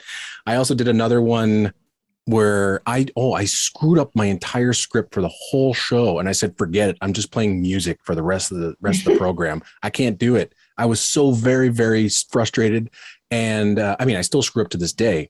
But yeah, I mean, your first show compared to your latest show, yeah. You're always going to learn. And it's always going to get better. Anyway, Will, you had something you wanted to say. I suppose more of a question. I think if I remember correctly, correct me if I'm wrong, we sort of had a bit of a Twitter exchange about this to do with sort of interviewing people and stuff like that, and how you get across the information you want to the people listening. So the sort of style of your questions and that kind of thing. For instance, Jason's interview with Austin recently was excellent, really good interview. But I think my point of view maybe was I'm musical, so I have some understanding of the musical process, how to compose, how to play keys, all of that. But there's lots of people that don't have that knowledge at all. So how, and this I suppose is to everyone, not just you, but how do you go about asking the right kind of questions to get, a decent interview that is also something that is sort of able to be listened to by lots of different people, Go ahead, whoever does interviews. Depends on the composer. When I interviewed Vic Mizzy, speaking of Vic Mizzy, I asked him the question. Lovely guy. I asked him the question, what is your musical background? That's all I asked him. He spoke for 45 minutes. Non-stop. That's him. And I was like, I tried to get words in edgewise, and it just wasn't easy. But then there were some composers where it was like pulling teeth to try and get them to talk about their work. I'm not going to name any names, but it's some of the shows. I remember one composer. I did a 30-minute interview. She sent me 20 minutes of music. I had an hour and 45-minute show. You do the math to try and fill that time. And it was so much stretching and so much trying to get things. But yeah, to answer your question in a more, I try and do my research as much as possible. So I'll go into an interview and asking a composer, first of all, what their current work is, what their previous stuff is, stuff that I like of theirs, or if I'm not that familiar with them, what are they getting out of the experience with doing their music. I'll say I'm kind of a musical person. I dabble with instruments here and there, but I mean, music theory, no, I have none of that. And I try to approach it as Jason, as a fan, but do that research a little bit beforehand so that I can ask. I keep thinking of the example of Josh Bell, who's a violinist. I happened to interview him at the Toronto International Film Festival. And one of the things that I asked him was about one of the Strads that he had played. And he immediately perked up because he was like, he basically said, nobody's ever asked me that question before about the instrument that I played. Most of the people are asking about the music, but very few people ask about the instrument. And so that's the kind of thing that you feed off of when somebody perks up on a question like that. Then you write things down and you say, okay, well, then I'll continue on this a little bit and we'll see if we can get some more information. So yeah, I basically, long story short, it basically depends on the interviewer, it depends on the interviewee. But a lot of times it will, but do your research. That's basically the way I'll put it. That's the important thing, the research, because you want them to, sometimes you know the answer you want from a question, and you've got to put the question in a way that they will give you the answer you want. There's no point in me saying the answer, saying what I want them to say. You've got to get the what you want to say out of their words, out of their mouths. That's the real key to the interviews. I usually have a sort of like a skeleton, like a set plan of interviews, probably ask similar questions from time to time, and then go into, like, for example, if a composer has some important scores in their career I want to talk about.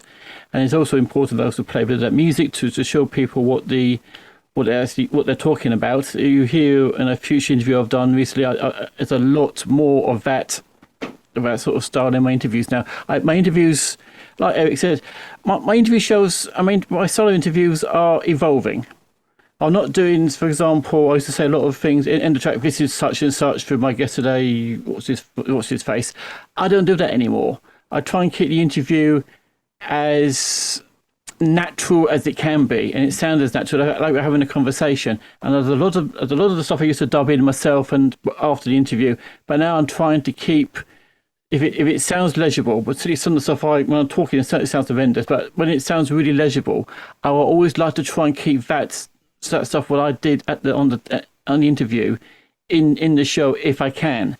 There's a good example of which is towards the end of the interview with Bruce Bottom is coming up very soon. You see me sound like a complete fanboy, saying how much I love you, you're a real fan. It's been a pleasure talking to you. But I wanted to keep it in to show that I was a fan. I'm a fan of his work. I wanted to show that on the show how much of a fan I was of his.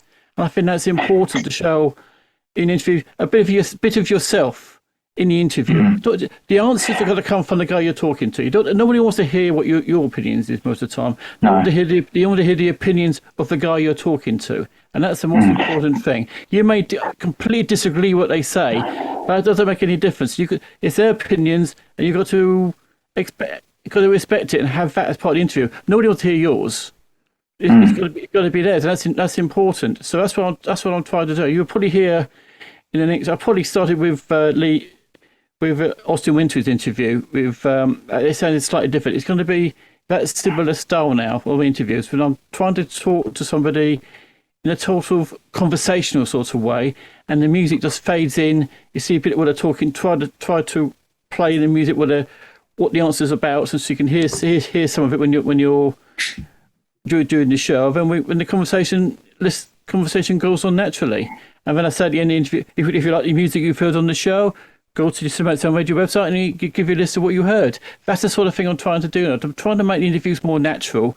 I also make sure that my opinions are secondary. What you want to hear is what the composer or the person in the film music industry, like the engineers example I talk to sometimes, their opinions are not yours. But it was interesting from listening to your Austin interview. And I think I may have even tweeted Erik about this and sort of said there's a few people that stick in my mind as people who come across as very interesting to listen to, but also speak a lot and make a lot of sense. And he's one of those. Yeah. And it felt like you didn't need to ask a lot. He was going to just talk and talk and talk. And he gave lots of information. Yeah. And actually, there was lots of him talking and very little of you asking questions because he was just happy to go. It's exactly how I loved it. He just started a question and off he went, and I just sat back and listened to him. He was an absolute joy to listen to. If people like Chris Ballone's an example, he's another one you could listen to forever. And when you get people like that on his show, it's absolute. It's a pleasure not only doing the interview at the time, but also editing it. Because when I do the editing of the answers, I can listen back to the interview again and enjoy it. Like example, I've done the interview soon with you hear soon with Stephen C. Smith, who did the book on Matt Steiner, and the stuff there is wonderful to listen to. It's like you're going back in the golden age of Hollywood. It is superb.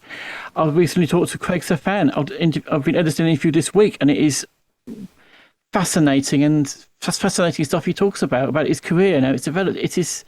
I'm really looking forward to get those shows done to put on the site. It's a lot of, as I said before, it's a real pleasure talking to these guys, and particularly if they're wanting and willing to talk to you, you get some great stuff out of them.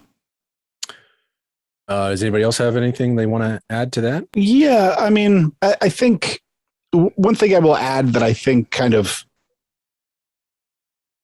demonstrates a lot, encompasses a lot of what's being said is, I've written 2 books of interviews with composers, and I've done other interviews with the composer for podcasts and stuff. I mean, I think everybody would maybe agree on, at least in my experience, is that composers seem to be like the nicest and most generous group of people like I've ever met. And, some of my closest friends today are composers that I interviewed for my first book.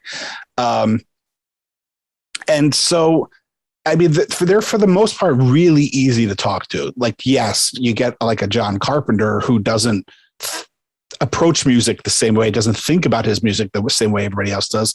So he doesn't verbalize it that well. And so he's like a yes or no kind of guy. So that was a tough interview. But when I asked Harry Manfredini, who did the Friday the 13th scores, if he would let me interview him for my book, and he was the first interview I did for the first book, he's like, well, how long do you want to talk? And I didn't know because I hadn't done any yet for the book. And I said, 45 minutes. He's like, oh, I'm going to talk a lot more than that. So and we ended up talking for like over 2 hours. And then I interviewed him again towards the end of the book.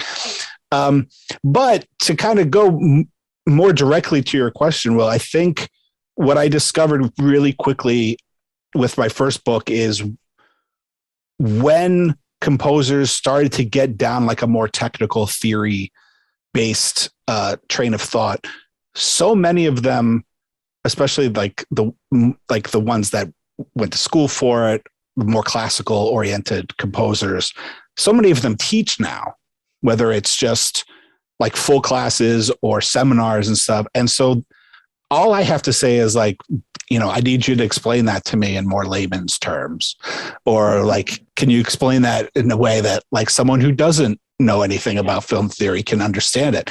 And they all can do it. I mean, and they all do it brilliantly. So for me, I've only ever asked questions I truly, genuinely wanted to know the answers to. And when I think that when I know a little bit about music theory, when it gets way beyond me, all you have to do is really say like, what does that mean? Explain that to me. And they all can do it. And I found that to be like a real recipe, like of success for the books, because it was really important to me when I did the books, to make sure that they were accessible to horror movie fans, not just, music scholars and stuff. And so because they're so nice, will kind of like bend backwards for you, and because they want to come off well as well. I mean, this is all promotion for them. So you just really need to ask, and they'll be happy to explain things. Mm-hmm. And it's interesting. I think, I just think you mentioned something there that I've never really thought about. And I suppose that's because I'm coming from maybe a background where I've done music theory and I understand that kind of thing. Maybe if you don't have the same knowledge or the same understanding and you're asking questions, you're maybe not going to ask the questions that maybe I would ask. So, you know, this theme has a particular harmony that sounds like this. Well, how did you come up with that? Whereas someone else might not understand what any of that means and therefore wouldn't ask that question. So maybe some of it as well comes down to who the person doing the interview is. It's important to have the interview as a broad span, not just for the people who've got the music all level, etc., you know, qualified, but also the layman. I do interviews for the layman, the person who loves his music, doesn't know much about the structure and all the theory of it all, but just enjoys the music. And I think it's important that the person who has that expertise in music also gets as much out of the interview as possible. Because usually from the answers that the people get, they get that satisfaction for the people who know the music, know their musical theory just as much as the people like me who don't. And getting back to something what Jay Blake said, the thing that amazed me one interview once, I did recently one with Robert Folk, and I've got to tell this story, and I still cannot believe what this guy said to me. This is the guy who wrote Police Academy and some fantastic scores, and he said to me, I've been really looking forward to speaking to you. I'm a real fan of your work. It's a pleasure talking to you. And I thought, you're talking to the wrong guy. Are you expecting me for somebody else? I couldn't believe what was coming out of his mouth. This is just amazing. I couldn't believe it. A guy, one of the top Hollywood composers, saying he was a fan of my work. And it's something that really gives me so much confidence. As I said before, you know, my past is not much confidence at all, but people saying that to me gives me so much pleasure and so much confidence to do as good a job on the interviews I do for Cinematic Sound Radio as much as I can. I think a really good example. Sorry. No, go ahead. I just think a really good example of a composer that can put it into layman's terms is Craig Saffin. He's just a really down-to-earth composer that can put it in ways that it's like, wow, that was so simple. And that's so easy to understand. And he's done a lot of work that is his own albums. Like he does not only film scores, but he does Sirens was his own work. Rough Magic was his own work. His most recent album is called LAX, and that's his own work. And it's fascinating to hear how he describes some of those tracks or how he describes some of those different pieces of music that he constructs. And it's easy to talk to him because he'll put it in a way that makes you understand without having to really understand music theory. Yeah, I think I think there was a fine balance between like musicology and theory and, you know, fan opinion in our Legend episode, which was an epic show. But the reason it was different was because David Casino was on the program. Yeah. And I really want to start getting him on the show more often, although he's super busy. But I mean, if you get a chance, I mean, if you're really into kind of like what the composer does and how they write it and getting to more serious conversations, he has his own show called Composer Conversations here. And it's really, really interesting. Some of that stuff goes over my head, but I like having him on the Soundtrack Alley show for Legend because, you know, Rob, Jason, and I, we can just, you know, be fans and talk about music the way that we, you know, talk about it. But then David comes in and we're like, well, this theme is structured like this and this is that. But he also will dumb it down a bit even for us so that we understand why Jerry Goldsmith constructed the score that way. But the person who's interested in theory, the musicology, and how, you know, the notes are written and why they're written that way, David came in and I thought that struck a wonderful balance. And I hope that we can, you know, we were planning more shows with him and he really wants to talk about Jerry Goldsmith a lot, which is great. And I think that having him on board, I think was great. And I love that. And we want to do more of that in the future. Does anybody else have anything that they want to say? Question or not? Just put your hand up and we'd like to hear from you. Alan. Yeah. Hi, Eric. Hi, everyone. Just to go back to what Andy was asking about having to listen to the music of or watch the film of a score that you were listening to. I think it's impossible now to to watch every single movie that the music's available for. And I think what I find interesting to do is, obviously the information of the movie is available on the internet, so you can find out a lot about the story. And sometimes on the album, the track titles help in identifying what part of the movie the track is particularly from. So I find it quite interesting and useful to try and understand what the emotions the music is giving to me and trying to fit it in to the actual plot that I know about the movie. So in some ways I get a different perspective on the score, and it sort of slightly different enjoyment of the music, not having seen the movie. So that's just like a personal perspective from it, because like I said, it's impossible nowadays to see every single film. And some of the scores that I listen to, it's perhaps sort of like a somebody's graduation film that you're never going to be able to see, or a score from a theatre production that you're never going to be able to see. So again, even for those little productions, you're going to find a lot of information online about it. So you get an inkling to what the film is about. So then you can start thinking, well, if I listen to this, can I hear what the filmmaker's trying to get across in making the film? So that was just really in answer to an earlier question that Andy sort of said. Yeah, the big thing for me when I'm preparing a show, and if I haven't seen the movie, then that's where like the research is big for me. I gotta get enough out there for you to understand, the context of the music. However, the big show that I do at the end of the year, my favorite scores of the year, or whether it's from the decade or whatever, that's definitely when I've got to see the movie. I got to listen to the score. And the other thing is that, and I mentioned this on the program, I am not a video game guy, but I include video game scores on my countdowns.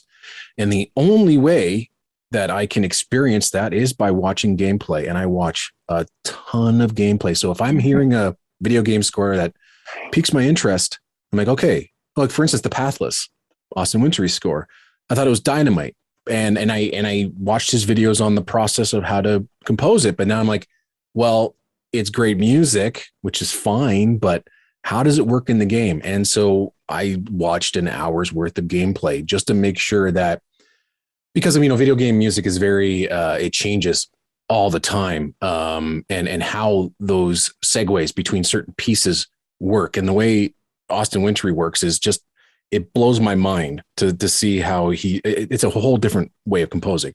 But what I wanted to see is that during a 15-minute action sequence, he's only written 6 minutes of music, but then, what's the glue that's holding that together? And what are the emotions that we're feeling in those specific scenes? Because again, like video game music's a whole other thing, and experiencing that. So that's a job I need to do, especially at the end of the year, to make my list credible, at least, where I have seen the movie. I know what the composer is doing. And again, I'll go find interviews with the composers if I can, outlining exactly how they are composing. And then I'm like, okay, I'll take that. Now I'll watch the movie, or I'll watch the scene or whatever, and work that into my commentary. And that's why it takes days to write scripts. That's why sometimes they're 3,000, 4,000, 5,000 words, because I really do. I find that interesting, and I want to put that in the script, and I want to let you guys know that, hey, pay attention to this. This is really awesome, and here's the reason why. Sometimes when you're trying to get some information on the more obscure scores that are out today, if it says like somebody's graduation film, they've uploaded it to YouTube, so you can watch it for free. Or if you email the composer to say, well, I'm writing a review on your score, can you tell me a little bit about this or that? And they'll come back and say, yeah, I can do that, but I've got a link here for you to actually watch the film. So they're not sort of like constrained by the big studios really being very possessive about their films. They're just really enthusiastic to try and get their film out there, and they'll give you as much information as they can to help you, which I think is quite good. Yeah, I agree with that. I've had I've been given quite a few links in the past, and it really does help. I mean, a trailer is there, yeah, but that's what, I don't know, 2 minutes, I don't know. Yeah. So a link is really good. Although sometimes I found that you've listened to this score that's really, really good, and you love the themes and you love what the composer's done, and then they send you a link to the film, and it's absolutely atrocious, and you think, I just wish I hadn't been tainted by that image to the music that I really like. Yeah, and that's a tough thing to do. I mean, we all know that there have been brilliant scores written for some absolutely horrible movies. And I rarely let the film impact my judgment on what the composer is writing. Now, if the composer is adding to the terribleness of the film, then of course marks go down. But I mean, you watch a film like, The Final Conflict and what Jerry Goldsmith did with that, he's trying his best to make that turd as good as possible. He's doing his best to elevate whatever is there, and I will give him full marks for that. So I'm not like a film reviewer who, it happens all the time. You see it. It's like that film sucked, and then therefore the score sucks. Or, hey, that film is amazing, and it might contain just a god awful score, but all of a sudden it's a great score because the film is great. I don't do that. Just because it's a great film doesn't mean it's a great score, and just because it's a bad movie doesn't mean it's a bad score. And that's something that, sorry, go ahead, Andy. How difficult is it though to avoid doing some kind of a film critique, even a very light one, when you're dealing with a score like that, whether the score enhances the movie or whether the movie, you must crawl into that area from time to time. Yeah, I watched, we're talking about Robert Folk. If anybody's seen Beastmaster 2, is an absolutely ridiculous movie.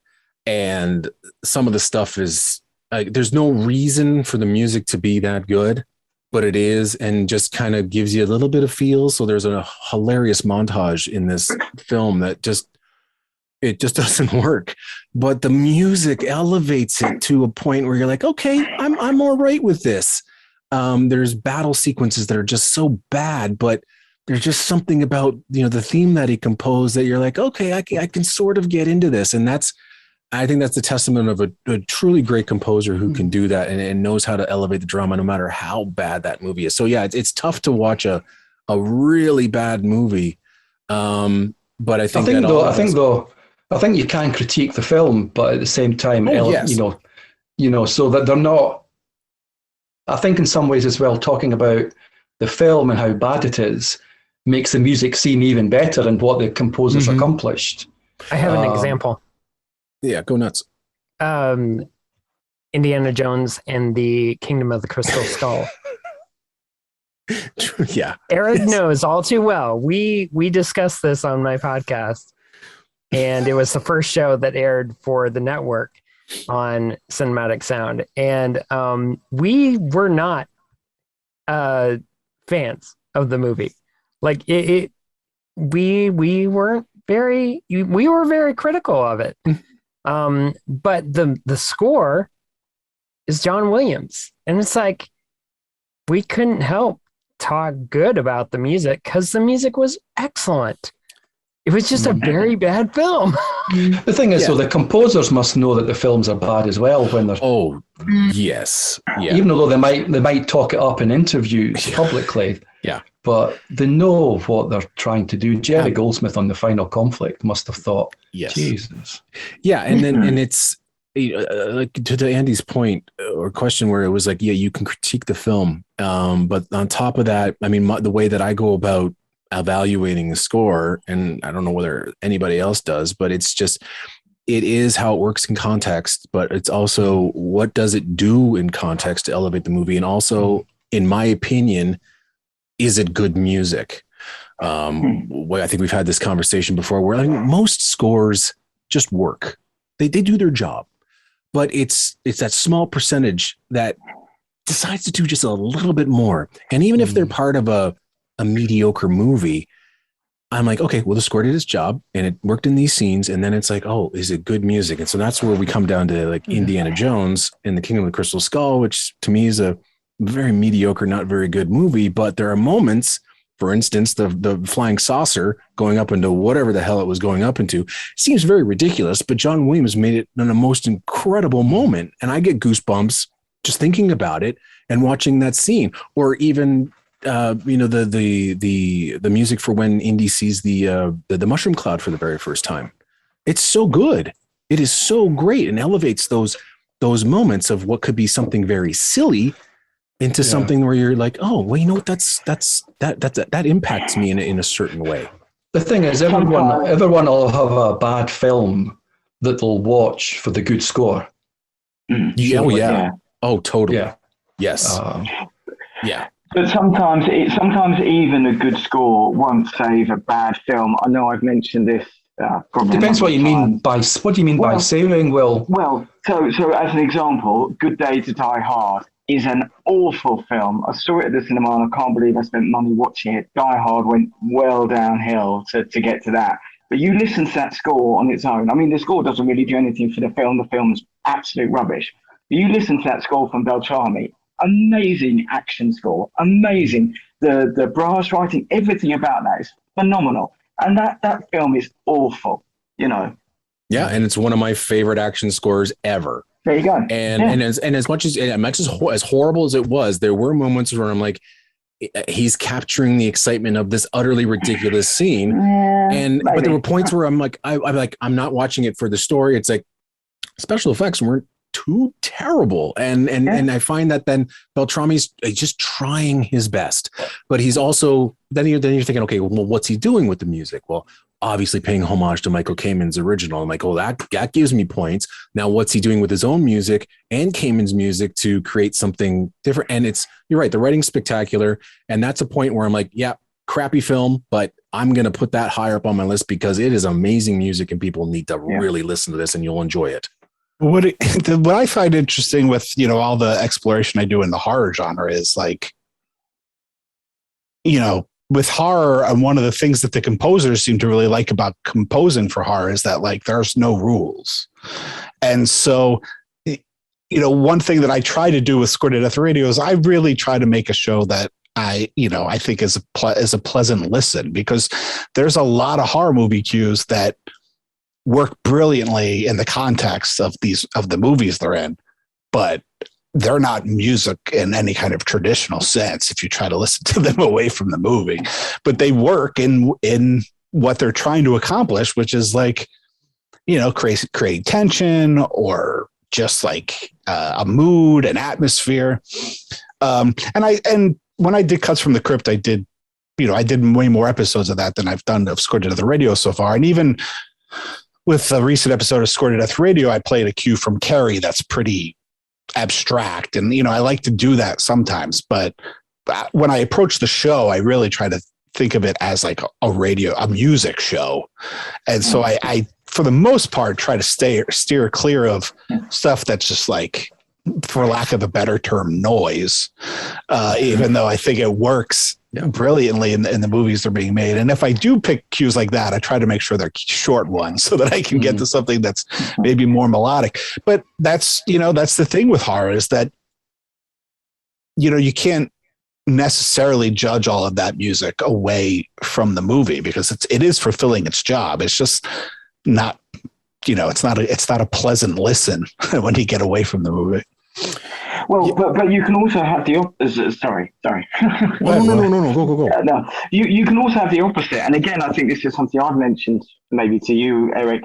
But I saw Girl with the Dragon Tattoo, the Fincher film with Daniel Craig at the cinema. Thought the film was amazing. I hadn't read the book. Saw the film, thought it was amazing, and thought this score is interesting. I really like this. And of course, it's those two people we're not going to mention. So I then got the score. I got the score, listened to it, and I was like, what? Why did I like this score? And the score works fine in the film. It's not Oscar winning, but it works fine in the film because I took something from it and thought, I want to go away and listen to this. Put it on, and I don't think I've ever listened to it since. It's just not particularly interesting to listen to as music, but somehow, for me anyway, it works in the film. Yeah, there definitely is an art to crafting a good album, and that's a whole other thing. And Blake brings up a very good point where we as podcasters here on the network, we are creating radio shows, and we have to create interesting radio shows or podcasts. And so finding the right music to play that best represents not only, the score and context, but the score on the album, because essentially we're here to help sell albums, not necessarily to put butts in the seats for the films. And so we are, that's something I take a lot of pride in. Jason does as well. And I think we all do, is just finding the right cues to create a good 10 to 15 minute listening experience that gives you the best of what is available on the disc without playing it all. And that's why I don't play a lot of shows where it's just one track. I really need, and that was, again, the goal from day one. I got to play 15-minute suites because, one track might be, for instance, let's say Raiders of the Lost Ark. You can play the Well of the Souls cue. That is all atonal. And there's no way you're going to figure out, like, if you've never heard it before, that if you just play that one track, I mean, do you know that there is a theme for Indiana Jones? Do you know that there's tons of great action music? Do you know that there's this incredible cue called the Map Room? And so I need to find the best variety of tracks that will best represent the score, probably on album more so than what's heard in the film. But still, I do have my favorite cues as heard in the movie, and I love exploring those and talking about them. But yeah, essentially, we have to make entertaining programs, and that's what's really important. But again, we also have to try to find a way of promoting these albums the best way that we can. The thing I do on my shows is that I try to make the shows, the archive, for example, the show I would like to listen to myself. If you become the punter, if you want to listen to this, if you're doing it right, you would want to listen to that show yourself, and that's how I judge my shows. If I try and find some decent films that come out, somebody I would want to listen to and have more information about, and put them on the show. And I'll do it and try and do it in a way that I myself would enjoy listening to if I was you, Will.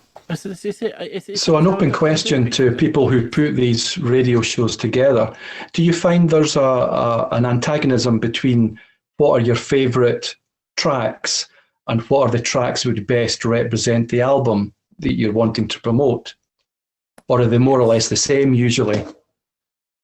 I think it depends on, like, if it's a favorite score of mine, I know exactly what I want to play and I want you to hear. Like Cutthroat Island's one of my favorites. I'm playing the carriage chase and the end credits. That'll get you everything you want to know about the score. But the whole damn thing's amazing. I love to play the whole thing. But something like Love Field, which I played a couple shows back, I had a tough time figuring that one out, and I had to ask somebody who was a Goldsmith expert to let me know which cues on that album were the previous unreleased tracks and which ones are the good ones that would best represent the score. So there are some that I'm totally not familiar with, and I really have to pay attention and listen to it. Love Field was one that I just didn't want to go back over and over again and listen to that one. It's not bad. It's just the re-listenable quality of it. It's not for me. So again, if I can find somebody that knows better than I do, then that's the way I go about it. But again, I just want to best represent the album. I want to play the best tracks, and I hope that I do. Sometimes I will hear something that I love, and I'm like, I'm playing that no matter what, and I'm going to drop this even though it's the main theme and the favorite track. But I really think you should listen to this one because you never heard it before, and it's on this new album. Take a listen. And so that's the way I go about it. But yeah, I struggle with what I want to play because there's just so much good stuff. And especially with my favorites, it's you just want to play the whole thing. I actually approached not being like all that familiar with, how these things are done. I actually approached my show like totally differently. Like, anybody listens. I don't tell you what you're listening to till after you've heard it. That's fascinating. It is fascinating. I like that. Yeah. Lee does that as well. And I also, to me, it's like, I have like the mixtape mentality, and that, like, yeah, sometimes I'll play 2 or 3 cues from a same score. But for me, it's like, I do like little sweet medleys of my own, and they're not all from the same movie, but I kind of block them together in how they sound to me, and like that they fit together in their own way. I need on. And so, to me, it's less about representing the. Hold on. I'm just gonna mute them. There you go. Keep going. So to me, it's the way I've been approaching the show is that to me, it's less about like representing the overall work and instead like just giving these cues completely out of context and to maybe hopefully at the end of the day, like pique somebody's interest. Like, oh, that's really interesting. And sometimes they don't even know which cue it is. And that's why I've been really pushing going to like the track list on the website. Because like I'll put 4 cues in a row that they're all from different movies, but to me they work as like a suite. Yeah, that's Blake. That's one of the frustrating things about your show is that you've got to listen to everything before you find out what it is. He makes you listen right to the end. He does. Yeah. Well, I'm just going to jump in just for 1 second, Brian. Then I'll get back to you. Randy's got to take off, so I don't know if you want to say anything, Randy, before you go. Well, I am just thrilled to be here, to be part of the network, and to be able to just have a unique voice for even my show. I mean, my show's been going since 2014. I started listening to CSR when I was detailing cars, and that was back in 2011. Wow. And it made me fall in love with just more so with film music, and I found more scores, and it was a fabulous experience. And now being able to collaborate with others, and Erik, you and I, we've collaborated a lot through my show for like Star Trek and Close Encounters and Indiana Jones, and it's been a blast, and it's going to continue to be that way. And in fact, Jason and I will have a thing tomorrow. So we're going to have fun tomorrow. Yeah, you've given me an opportunity to do something that I haven't really done, and that's like really just take on one film and one score and really evaluate that. And that's something I wanted to do. I just didn't know how to go about doing it. And so I've been running just traditional shows for 25 years, but now to get on and really pay attention to one film and revisit it and pay attention to the score and really examine it, that's fun for me. And it's a new aspect of this show that I probably wouldn't have done on my own. And I really appreciate that you've come by and offered that to me. It's really, it inspires me. I want to keep going. I mean, there's days where I just want to hang them up, and because this is a lot of work, but the fact that you brought that in, that's really keeping me going, Randy. So it's great to have you on board. And one more thing is, like, every time I put out like a new anime spectacular, you're like, I love those shows. Those are the best, because it's like, I've never heard this stuff before. I haven't. and it's great, because it's like, that music, some of it is just fantastic, and people just have never heard it before. Yeah. So it's just wonderful and fun, and great to be a part of it. Happy anniversary, CSR. And I've got to go. Thanks, Randy. Okay, so I think we're going to have one more question, and then I really want to get to Andy. The only reason is that I've only scheduled this to 5:30, so I don't know whether it's going to stop or whether we keep going. So if we keep going, that's great. So Andy, do you want to say your story now, or do you want to go to the one question? Why don't you go to the question? Okay, Brian, you had something to say. Thanks. I just wanted to add in, my 2 cents as well.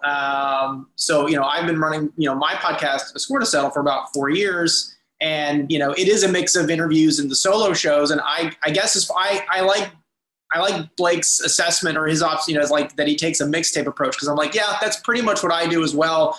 Cause I on my solo shows, they tend to be almost treated like this may be the one episode you listen to. And it could be on the Lethal Weapon series, or it could be on a composer overview of Franz Waxman. And so it really does wind up being, it's such a holistic, like, these are the tenets of the series or that composer, that it is like, I gotta do one track from that one score or from 20 scores. And it's tough. It is tough, because then it's like, I try to think about it from, if I wasn't a fan, what is the score? What is the track that's like a good length, 3 to 4 minutes, that is a highlight, is basically like, the banger track, so we can use a DJ term, that would appeal almost to a general audience. Because I think about coworkers of mine in my career, which has nothing to do with this, that listen, or friends that listen that don't collect. But it's sort of like, what track will that stand out as? So it is a tough balancing act on those, but I love the mixtape analogy because I think that's pretty much my mindset too. I love your shows. My favorite one, it's my favorite one. I'm going to forget the guy who you interviewed. He was like a friend of yours that you talked to, like you guys met because you collect soundtracks or something to that point. It was oh man, I wish I could remember what it was. I think it was your show. I hope it was your show. But there was like some guy that married somebody that you knew or something to that effect, or. I mean, there's a few that I've done, like Edwin Windler, because he's in the kind of the soundtrack. Edwin Windler, is a composer, and here in LA, like everyone does kind of like know each other. He was an early one. Ben, there was my friend Ben. He maybe was with that. Yeah, he's a songwriter more than he is a composer, but he was friends with my ex, and so that was an early one. I wish I could redo the audio on that. That just like you're talking about all those early episodes, I'm like, oh, I wish I could have redone that because I was still learning. Dragon Slayer and Todd Smith. Oh my gosh! Oh, that was my favorite episode. I had so wanted to do that episode because I've known Todd for like 30 years and he met his wife because his wife was my roommate at the time and I was not trying to hook them up. And I'm like, we have to get this story on the show because he and I met through a classified ad for a Goldsmith album. I mean, it's just the nuttiest. As like, we have to put this on tape. I think I love the story because I love the connection. I think you have something there.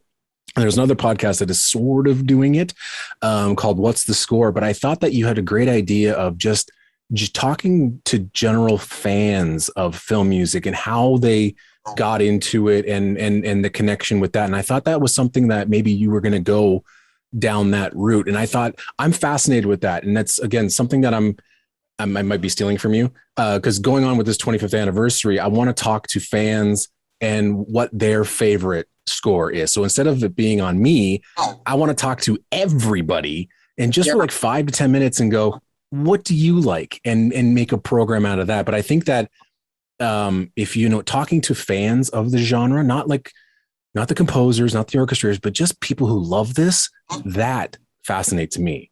I think you have a point. I did want to make that more of a plan, and I had done it like once or twice. I think I've done it twice before. My friend Mike, my friend George, a couple years ago. And you're right. I really didn't value it enough, and I would like to kind of get back to that. I think you're right. Yeah. Do it. I hope you do because that podcast. If anybody gets a chance, it's from September 27th, 2020. It's a Dragon Slayer episode as well, which was a fantastic analysis of that score. And so he had his buddy Todd Smith on it. It was I listened to that on a drive back from a shoot, and I was just, this is great. I was just so engaged with the story. I mean, it's a very unique story, a very personal story, but I just thought that, man, I hope he talks to more fans. And I hope you go about doing that. I appreciate your support, and I appreciate your support and your role in the community overall for soundtrack podcasters. I mean, because you're kind of the OG. And it's just really, I really appreciate all of, your positivity and your support for everybody in the community. I agree. Yeah, I try. I mean, because, it was like a couple of years ago and I mentioned this, like I felt like I needed to be in competition with everybody. And once I got away from that and decided, you know what, we're all celebrating film music here. And, let's all be good friends to each other. And so I try my best to retweet or promote some other shows. And as you know, or maybe not know, but on my website, I have I think it's about 88 shows that I've curated with links to all of the podcasts, film music podcasts and film music radio shows that are available out there. And it's weird to say that number 88, because when I began, it was like maybe 4 or 5. I mean, I was inspired by, and here's a name that I'm sure some of you might cringe at, but Ford Thaxton. He had his own show a long time ago called Soundtrack Cinema, which I used to stream because he was out in Seattle. I listened, I'm like, that's what I want to do. And that inspired me to go on and do my own show. But he, and I think there's another show that might be 5 years older than mine, somewhere in North Carolina. But the fact that there was like only a handful of us 25 years ago, and now it's exploded to like 88 to almost 100. I'm pretty sure there's more out there. I find just the unique voices in film music podcasting to be very, very interesting. And we have 10 shows here, and I find that's amazing. The evolution of this, I never saw this coming at all. But yeah, I'm glad you're all listening, but I want to make sure that we record this. Andy talked about it when he showed up earlier. It's one of my favorite stories. It's one of his favorite stories. So let's go back to May 1999. So first of all, I will say this, congratulations. This is a great, I had no idea this is how I was going to spend a Saturday afternoon, and I couldn't be more thrilled, because this is really, really neat. I'm so glad you're here. Really, this made my day. This is great. Yeah, it's such an unexpected surprise. I actually had a day's work canceled today, and I thought, that's fantastic, because I was worried I'd be sitting in a truck out in the field talking to you and then have to go or something like this. So to be able to stay for the whole thing has just been awesome. And you've expanded my horizons quite a bit. I'm going to be spending a lot more time online as a result of this. But I will say this, 25 years ago, somebody walked into my office with a really good idea. And it was just a simple idea that fit my programming goals for the college radio station, which was known at that time as CHMR, because it was still on cable. And then we took it to FM, called it C101.5. And anyway, a show that was real easy for me to say yes to. But May 1999 was a significant time for us, because at that time, the college radio station, I was working very hard to fill it with good programming, and we became the first college radio station to become the home broadcaster for a professional sports franchise. So we were broadcasting Hamilton Bulldogs games. Hamilton Bulldogs at that time were the AHL affiliate of the Edmonton Oilers of the NHL. In the dark days of the internet, we were only capable of doing about 75 or 100 simultaneous feeds online at any given time. And the college thought, MoawhK College in Hamilton thought, they were doing us such a great favor by giving us the opportunity to stream online with their generous gift of 75 or 100 streams. So in the week of prior to Erik's program, the Hamilton Bulldogs were actually involved in the playoffs. There are a lot of players from out of town, as they usually are when they're on a farm team. So a lot of the families and friends of the players from the Bulldogs were listening to our broadcasts online. And during that week prior to the Saturday of the great Star Wars Day, we had maxed out our feed. So Erik warned me a couple days before that he had gotten it hold of, or maybe it was about a week before. It was only a couple of days. Yeah, it surprised me. Yeah. He warned me a couple days before that, he got an advanced copy of the Phantom Menace soundtrack. And I'm like, holy shit, that's great. I thought that was fantastic. So the Monday after the weekend, I got a bitchy email memo from somebody in the IT computer department at MoawhK going, what were you people doing all last week and over the weekend? He says, you took down the entire MoawhK College IT infrastructure because so many people tried to log in all at the same time on Saturday afternoon. So we had maxed out our internet feeds the week before with the hockey game. And then Erik trots out his Star Wars soundtrack and literally crashed the entire computer infrastructure of MoawhK College that afternoon, because so many people, like thousands and thousands of people logging in from all over the world, tried to listen to that broadcast. So, I felt bad for them, because as it turns out, only the limited audience of the FM antenna could hear it, because everybody else got frozen out. But that to this day is still my favorite story of my time as the manager of the college radio station at MoawhK College, because Erik did something that was absolutely unprecedented.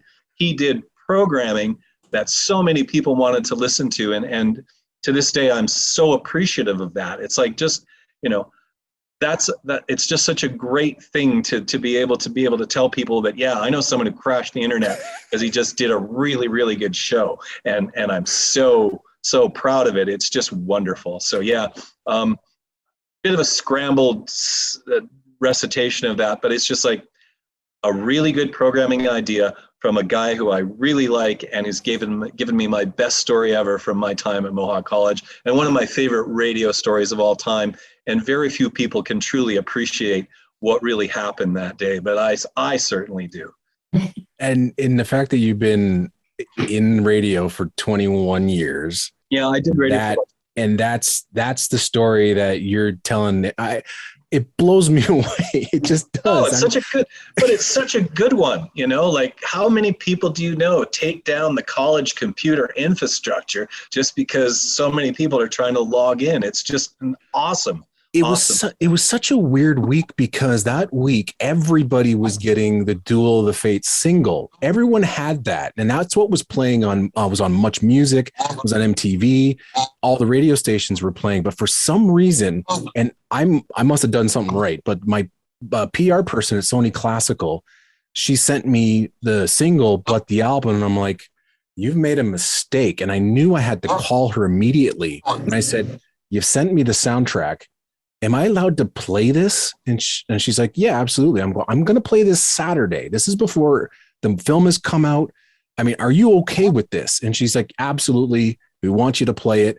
There you go." And I didn't even ask for it. I didn't. I thought it was Duel of the Fates. That was it. It was going to be 4 minutes and we'll move on to other Star Wars stuff. And so it was only a couple of days before that where I made mention on the Film Score monthly message board and the Force.net. And I think it was the Force.net that blew this all up. And so the day of the show, I was getting calls from Germany, Philippines, United States, everywhere. Like, how can we listen to the show? Is it on yet? Blah, blah, blah, blah, blah. And I had no idea that the server was hemorrhaging at that point. But it was the fact that, yeah, I got the world broadcast premiere of a Star Wars score. You know, that'll never happen again to anybody because of the internet, of streaming and all that. And just, it's a very special story and it's a very special moment. But when you sent me that email, by the way, the email's on my website and it's in the chat. I put a link to it. When you sent me that, it was, I've printed it out. My dad has it in a binder. He's super proud of that. He thinks that's the greatest thing in the world. But the tone, I thought I screwed up. I thought it was I did something wrong because it was like, what were you doing? I think I remember reading the message and was from one of the radio guys. Like, what were you guys doing on such and such and such? But you had my back. And it's true, you know, like we were doing something interesting. Did you print my reply as well? Is that included there, or is it just the original? Yeah. So you said, well, the guy said, what on earth were you guys doing this week, Wednesday, from such and such and such? We were getting all these requests. Everything went up to nearly 3,000. Then everything collapsed. And you said, I love this reply. It goes, sounds like we did some programming people wanted to hear. Like Wednesday and Friday, we had were music programs, and he said Saturday was world broadcast premiere of Star Wars. And then he said he received 4 emails from would-be listeners. He said, surprised there was only 4, but then the server couldn't hold it. And then you mentioned, well, since we were doing such a good job of programming and creating such demand, that can the service be expanded? No matter what the IT people think, this sounds like a positive for the college, not a negative. We are doing what we're supposed to, getting listeners, and it sounds like some people are upset about it. I need a clear explanation of that. Yeah.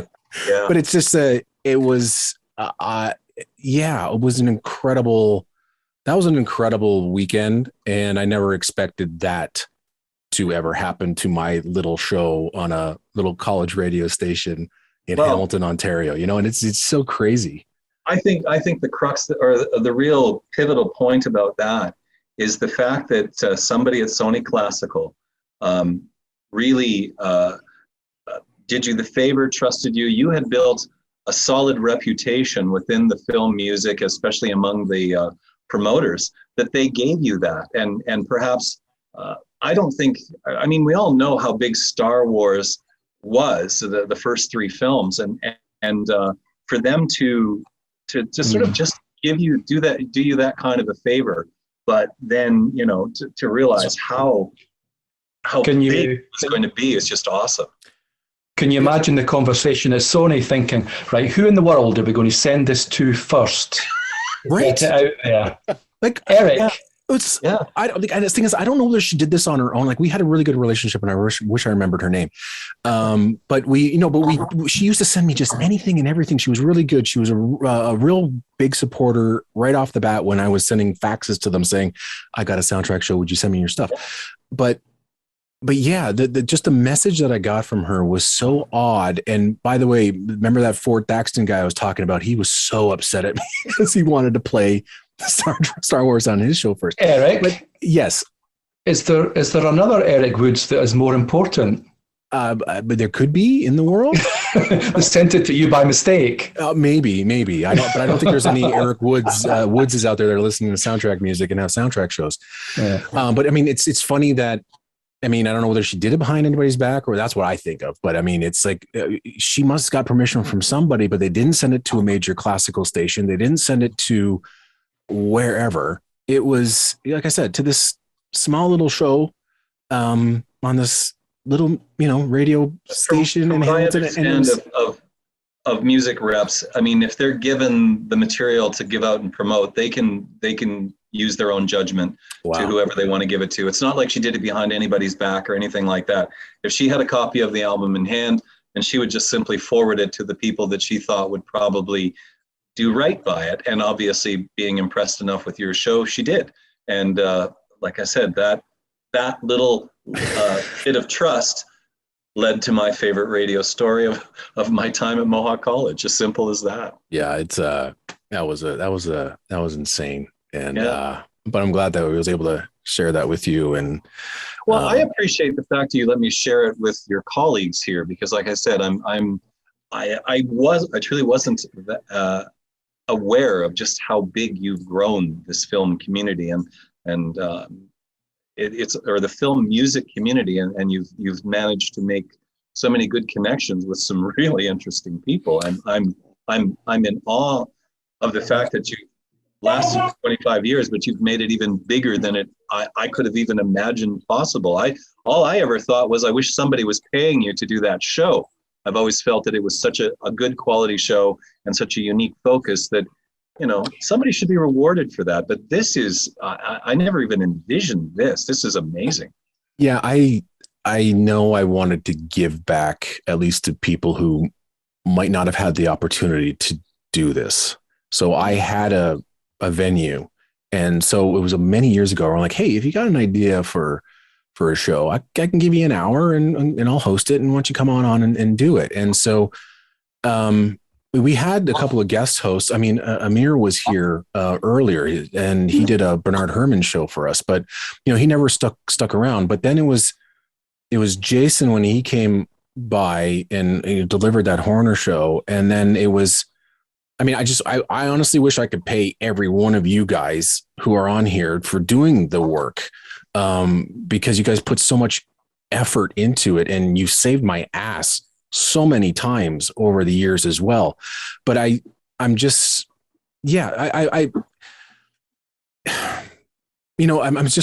hearing Jason's story. That always fills my heart. I like that, Rob and I have become friends and we've been I've been on his show. He's been on my show. I always wanted to, and he's like, I got this great idea for a show. That's awesome. And then everybody else was the same way. And just to give somebody an opportunity to do this, whether they couldn't do it on their own.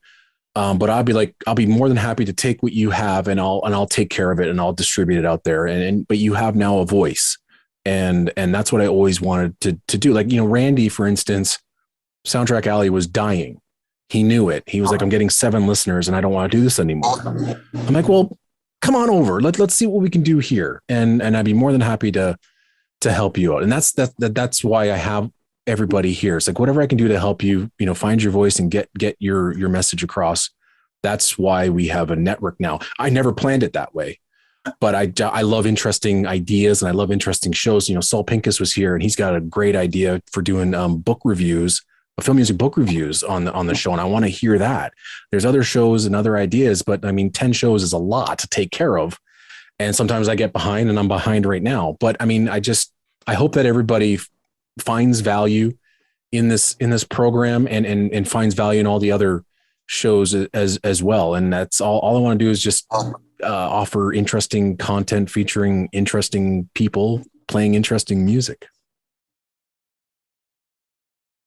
I think that's one of the things that the Patreon actually helps you achieve. You know, you spoke the other week about how you felt about people who supported you, and I think you had a different perspective to what the people who are actually supporting you have, and just allowing you to do what you want rather than you having to justify to the people who support you. Yeah, and that's another responsibility that I felt like, oh my, I'm going to do the Patreon, but it's because I had people that were like, hey, how can I help support the show? And I'm like, just listen, but they wanted to offer something. So I'm trying to figure out, well, what can I offer to you? And now, and you said it's like, you're already doing it. We're giving you some money because we like what you do, and just we want you to keep on doing it. But I feel like there's a huge responsibility that I've got to do something more and just make it worthwhile for the hard-earned money that you provide to me every month. Yeah, I suppose that does help you push yourself further, perhaps. Absolutely. That does keep me going, for sure. And you should see me when the Patreon opened and there was like 20 people, like all at once. I was jumping up and down. I'm like, Janet, people actually care. Talking to my wife. She's not here anymore, but she was on the feed. But it was like, this is so great. People actually like the show, and it was so really, really, really cool. I mean, yeah, and I hope that I would like to do more of these type of streams, maybe once a month or bi-monthly or whatever, because I love talking to you guys, and I think that you enjoy hearing the stories that we're sharing with you, and we love answering your questions, and we know that you're interested in what we're doing here. So yeah, I'm just rambling. But it seems like we've gone past our 5:30, and if you want to stick around, I'm more than willing to stick around. But if anybody want to say anything else or ask anything, or, I can stick around. I just say thanks. I mean, it's not, I didn't write books about film music or film composers to make money. I never will make that money, the money I spent on doing that back. But, doing a show here or the guest spots that I do in other shows, all this stuff is just a way for me to kind of promote the fact that I have work out there. I mean, ever since the first book came out, I've been trying to kind of build Scored to Death as a brand in a lot of different kinds of media. And so for me, it's just, I appreciate an outlet to, one, get to have fun once a month and dive into some scores and put a show out, but two, to just have a place for me to say, hey, I have a book, listen to this music, and some of this music is talked about in my book and some of it's not, but just gives me a chance to touch base with new listeners, and some of them, become friends on social media, and some don't, sometimes they're just quiet in the background. Yeah. But it's great to just have an opportunity to, one, communicate with other film music fans, whether it's in something like this or on Twitter. And just nice to have an outlet to say, like, hey, check out some of my other work. And so to me, like, that's the fun of it, and to be able to potentially steer people that don't know about the books and the other things I do to that stuff is kind of payment enough for me. That's great. I would say thanks as well. I probably need to be off in a minute, but I want to thank each of the different shows for giving me something different. Jay's show is obviously very new, and I'll be honest, I don't watch horror films, not really. I mean, I've seen some of the classics, but horror isn't my thing. But I love listening to those shows in particular, because often it's music I've never heard before. Yeah. So he's playing me a track or two tracks or a suite or whatever it is from a film I've not seen, from a score I've never heard of, and I'll go, shit, that's amazing. I want to go and check that out. Ley, to a certain extent, sometimes she'll play stuff. I think there was some weird like Italian 70s music or something in a show a couple of episodes ago, and I went and checked out the album that she said she played it from. But I think that's the thing, the variety. You know, obviously Randy does his show and you talk about in depth about a particular score on a film, but then you know you've got the interviews and the archive stuff that Jason does and the horror scores, and it's just there's so much diversity amongst everyone who does their own shows. There is literally something for everyone, and if you listen to it all, great, because you're potentially going to learn stuff or hear scores you've never heard before, and I think it's fantastic. The thing is, all the people that are doing these shows now are saving us an absolute fortune, because before you'd have to buy the whole album to get the one track that you liked, and you didn't like anything else. Well, and that's an interesting point, because like in the day, we're in the Spotify, YouTube world where, I mean, you can just grab any new album at any time and just stream it. And that's where it's like, we're trying to cut into that a little bit. And it's like, well, I was wondering, like, why would you listen to this program when you can just listen to brand new score X on Spotify and or YouTube? But then it's the personalities that really do make it interesting as well. It's not so much the music, it's the point of view. And Alan was mentioning that before, because when I came up with that ad-lib show, which I only did once, I was like, who the hell wants to listen to my, ramblings and opinions on and whatever? But Alan's like, I do. What are you talking about? People like Spotify and that are putting playlists together all the time. And if you don't have a personality in your show, all you're doing is putting a playlist together. Mm-hmm. Right. So one of the important things for me is the personality who's presenting the music and the personal perspective that they bring to that music that you could listen to on Spotify anyway. So why not listen to Spotify than your show? And that's where the personality of the presenter comes in. Yeah. So I think it's really important. Yeah, I really appreciate that, because that's it's probably it's the reason why you guys are sticking around and listening to us. I mean, we obviously have something to say, and you're interested. Because I'm Scottish, I wouldn't give you my money if I didn't think you were deserving of it. Anybody else have anything they want to ask or say? I've just been I'm a complete layman. Eric, I think it's the first time you and I actually seen each other. Yes, indeed. Nice to meet you, Robbie. It's really good to meet you guys. I tune into Rob Daniels' show every Friday, or as many Fridays as I can, and that's how I met Eric and Jason and some other people. For me, it is not only a chance to listen to music that I have never listened to, which it just seems like almost every week it is, but for the opportunity to learn from you guys. You have no idea. I mean, I know it seems like I ramble a lot when I'm writing stuff, but you know, when I'm in between, or when Jason especially, I love it when he's on the show, because I just sit there and listen to all these stories and all these things that I learn and different perspectives about music and composers. And it is an absolute thrill to me. And I really look forward to Fridays and hearing you guys and hearing your perspectives. And you don't get to hear it very often. So you do need to hear it from somebody like me, that I really, really do appreciate it and really love you guys a lot for what you do. And a big thank you. Really appreciate that, and it really helps me do more shows. The confidence you guys give me, I'm enjoyed listening to the listenership here. A lot of the people I've never seen before, like Andy, is a revelation. That wonderful story you did about Erik and the Phantom Menace is amazing. Will, your insight is very fascinating for me and very important. Robbie, you've just been a name on a screen for a long time. I know I've seen you now, and it's a pleasure to see you in the flesh. And it was amazing. Also Alan as well. It's a guy I've seen, I've heard of, and he's. If you guys are so important to us all, to make sure to support the station, to make sure the shows it is as good as possible. You're the people we are making the shows for. If you, the guys, are going to spread the word of the station as to how good it is for people who want to listen to film music, like, for example, Alan, try and turn people away from classic FM, take them all to Cinema at Sound Radio. So you want proper music station, come to Cinema at Sound Radio. There's more choice, we're not film critics pretending to be film fans. We are the real deal. We love our film music. We're the experts. Come and listen to a proper film music show, film show. All the 10 shows we do are of high quality.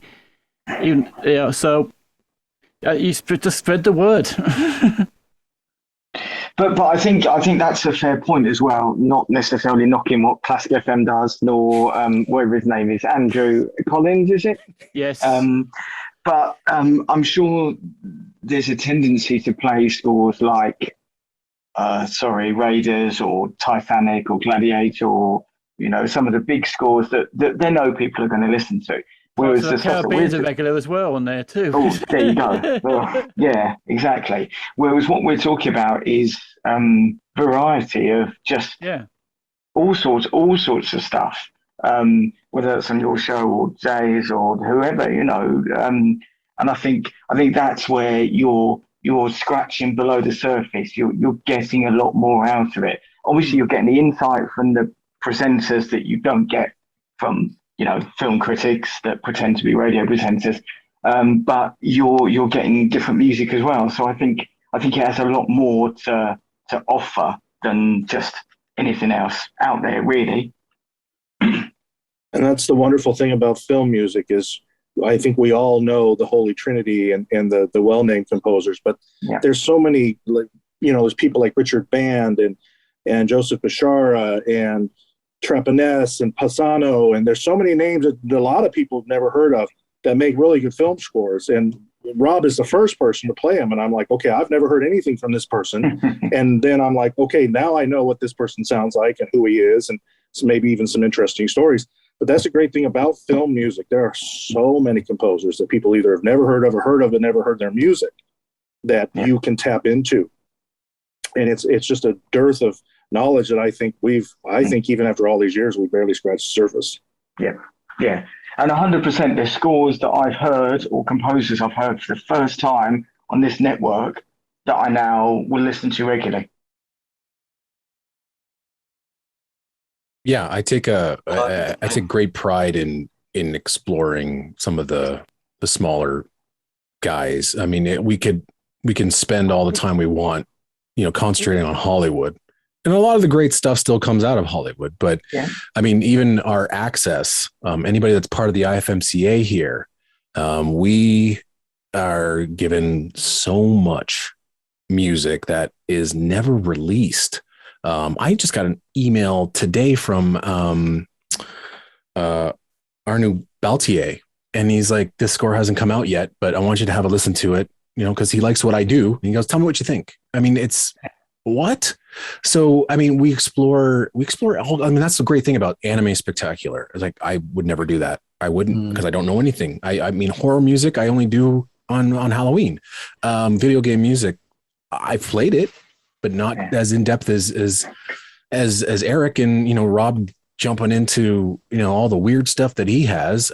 He has stuff that I never would ever pick up. I'm not saying it's bad, but it's just like Rob is just like, oh, it's a soundtrack, I'll listen to it. And Jason exploring all the back catalog. I just think the diversity of our shows. I'm really glad I'm just glad it evolved to what it is now. I couldn't handle all of this by myself. And so that's where I think the whole team for really stepping up and doing some great work and introducing music to the rest of you that you probably never heard or experienced or maybe see a new light on them. That makes me proud. Yeah, I think that could be the one word that describes CSR now is diversity, in that it gives the opportunity of people to listen to how diverse film, TV, and video game music is nowadays. And that can be like a springboard for people to discover new things. For goodness sake, the people in front of me here are the experts, and they're still learning of new composers. And if that's the case here, the opportunity for the general public to recognize and discover people is down to you and the reviews that I write to try and increase that exposure to people.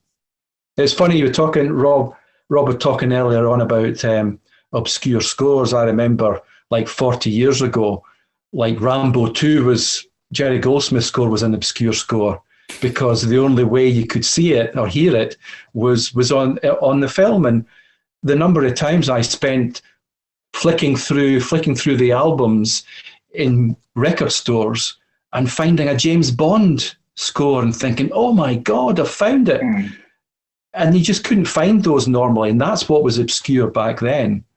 And it's just amazing to see how things have developed and what today constitutes an obscure score. Yes, the scores that you're talking about, Rob, but yes, the scores that I'm looking at in terms of like theatre scores and student scores and scores that are released digitally that only 3 people see in 300, a list of 300 on Amazon, that's what's constituting what's obscure now. It's just amazing how things have moved on. Oh, yeah. Yeah, like everything's out there now, right? Well, when I did the first Scored to Death book, I mean, like Death Waltz had kind of just started. Mondo had just put out like a couple of records. And I think maybe Waxwork had just put out their first record, which I think was Richard Band's Reanimator. But it was just in its infancy with like all these re-releases and these boutique like record labels. By the time the book came out, I started the book in like late 2013. By the time it came out in summer of 2016, the entire landscape had kind of changed and just everything was being released. And, you know, I was getting questions like, did you read the liner notes to all these records coming out to research of the book? And I said, well, some, but when I was interviewing those people, a lot of these records weren't out yet.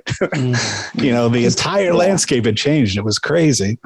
Yeah. Do people think at the moment that the big labels aren't taking that step in taking a risk? They seem to spend a lot of time releasing an extra 5 minutes of scores that everyone's familiar with, where we know there's actually scores that nobody knows that are really good. And they really need to take the leap. Yeah, trust the people who want to listen to that sort of thing. The numbers are, I think, well, first of all, like for record labels, for instance, they have a very, very difficult time releasing Golden Age stuff. Nobody buys it. I mean, there's still an audience for it, but those numbers are dwindling. And even the new fans aren't accustomed to the Golden Age stuff. The old stuff to them is 70s and 80s. Yeah. And right. And then and now I'm in my 40s. And so I'm into that. Like my Golden Age is the 70s and 80s, and I still like the new stuff. But then it's now trying to get people interested in all of the new stuff that's coming out is really, really difficult. And especially with the amount of films that are coming out. I mean, if you look back in the 70s and 80s, I mean, you had like 1-2 films maybe come out a weekend, and that's how they made so much money. Nowadays, it's 6, 7, 8 big movies. On top of that, you got the video on demand, you got these smaller films, and it's really overwhelming. So taking a chance on small guy, I mean, they're losing money anyway, and that one's just going to hurt. And that's why the digital distribution or stuff like Bandcamp or allowing a small composer to release it on their own, that I think is more beneficial to them than it is for like a La La Land Records to release a 3,000 copy of whatever tiny little score came out. I would love it. I would love it if they maybe took the chance to release that digitally and be able to advertise that through their big label. But it's such I mean, the fact that CDs are disappearing, you know, and only these only these labels are really keeping those alive. You know, it's a weird time. It's a weird time for music, but especially soundtrack music where, like Water Tower Music it's all CDRs, on demand stuff. They don't manufacture a run anymore. I mean, if you want a physical product, it's a CDR, you know, it's not an official CD. So, I mean, I wish more people read your page. Alan, I mean, if anybody gets a chance, go check out Real Music. I mean, he's reviewing stuff you've never heard before, and it's all usually new, and it's really well done. But again, it's it's so overwhelming now with everything coming out. It's tough to, and that's again probably one of the reasons why I have 10 shows now, because I can't handle it all. And and it was overwhelming for me when I was on MoawhK Radio, the online streaming show. I was doing a weekly program, and I was trying to incorporate new scores into that program, as well as the old stuff. And I couldn't handle the 6, 7, 8 new releases that were coming out every week. And before, it was like 1 or 2 CDs a week. And then some of the stuff I don't want to play. I try to do like weekly recommendations just to sort of try to highlight things that people might want to listen to. Yeah. And since I do them from Friday to Friday, I've got 70 album releases from the previous week that I think are worth me looking at again to make my recommendations from. And a lot of them are old stuff, like archival stuff that people have put out, like the 3 Varices, the Under Siege 2, RoboCop 3, and the other one that I can't remember. Like things like that are coming out, but there's lots of new stuff. And it's just really difficult there is a lot of stuff out there. And labels trying to survive in that environment is just really difficult. Yeah, and it's really tough to find that diamond in the rough. And I tried my best. There was a time where I was listening to 200-300 scores a year. I don't have that time anymore. I mean, this year alone, I've listened to maybe 10 new scores because I just don't have the time. It's the first time since being involved with the IFMCA that I'm not going to be voting because I haven't listened to enough. Oh, really? I can't. I know what's good. I have a list of the stuff that I like, but my time is I can't. And the amount of work that I have, and then I'm spending 12, 14 hours a day in this room, and like, do I really want to come back and come back in here and do podcasting at night? You know what I mean? And it's but yeah, I this is the first time I cannot recommend the 20, 30, 40 scores that I usually like, and it's going to be a weird year for I think people's listening experiences nowadays has to be different to what it was before. Like in the 1980s, I know 1980s scores a lot better than I do current scores. Yeah. Because you're just skimming nowadays to try and find something that piques your interest. And if it piques your interest, you'll listen to the entire track. And then if that piques your interest, you'll listen to the entire album. And that's... But an interesting question here, something that I find myself doing more recently is looking forward to more archival releases from Burroughs Sarabande or La La Land Records, almost more than I do an actual new score. So as soon as I get a new thing from La La Land, I'm like, what is it? Is it something, the X-Men, the Michael Kamen one? Great. Yeah. Love that, and I'm almost more looking forward to knowing what they're going to release and is it something I really want, rather than, new Hans Zimmer's Doom, great. The thing is with archival stuff is you've got to be careful. I think that are they giving you just like 3 minutes more than you had before, and is it slightly better sounding than it was before? Well, I had that exact argument about didn't they re-release a new version of The Private Life of Sherlock Holmes? And I've got the one that they did from about 2012 or something, whatever that one was. I've got that, and I think I even asked someone, is this new one worth getting? And I think the argument was not really, because I don't think there was any real new material. Maybe the sound quality was slightly better, I'm getting so old now that I can't tell the difference very well about the slightly improved sound quality. So it saves me an absolute fortune. I felt the highlight of that set was the second disc with the suite with the performed by the Philharmonic. That is the highlight of that selection. Okay. I didn't get a 2012 one. All I had up to that point was the Tadlow release. I thought it was a terrific, lovely performance by Sergio Praga to score. So when we did the show with Chris Ballone, particularly he talked about it so well. And when I listened to it, first of all, I thought I absolutely enjoyed listening to the mono recordings, all we got left, but Chris Ballone does some wonderful things with mono recordings. He's the best mono recording man on the planet to reach these remasters. And his mono. What he did with The Good, the Bad, and the Ugly was spectacular. is Agreed. absolutely superb with mono, and it's worth it in a way just to have a re-recording by Chris Ballone. Even Chris Ballone's name on is always you have to consider getting. The sound quality is superb. His work on these scores are amazing, particularly for quartet at the moment. Yeah. So we've hit 6 o'clock. We're at 3 hours. I'm thinking of calling it a day. Yep. I'm sure we all have other things to do.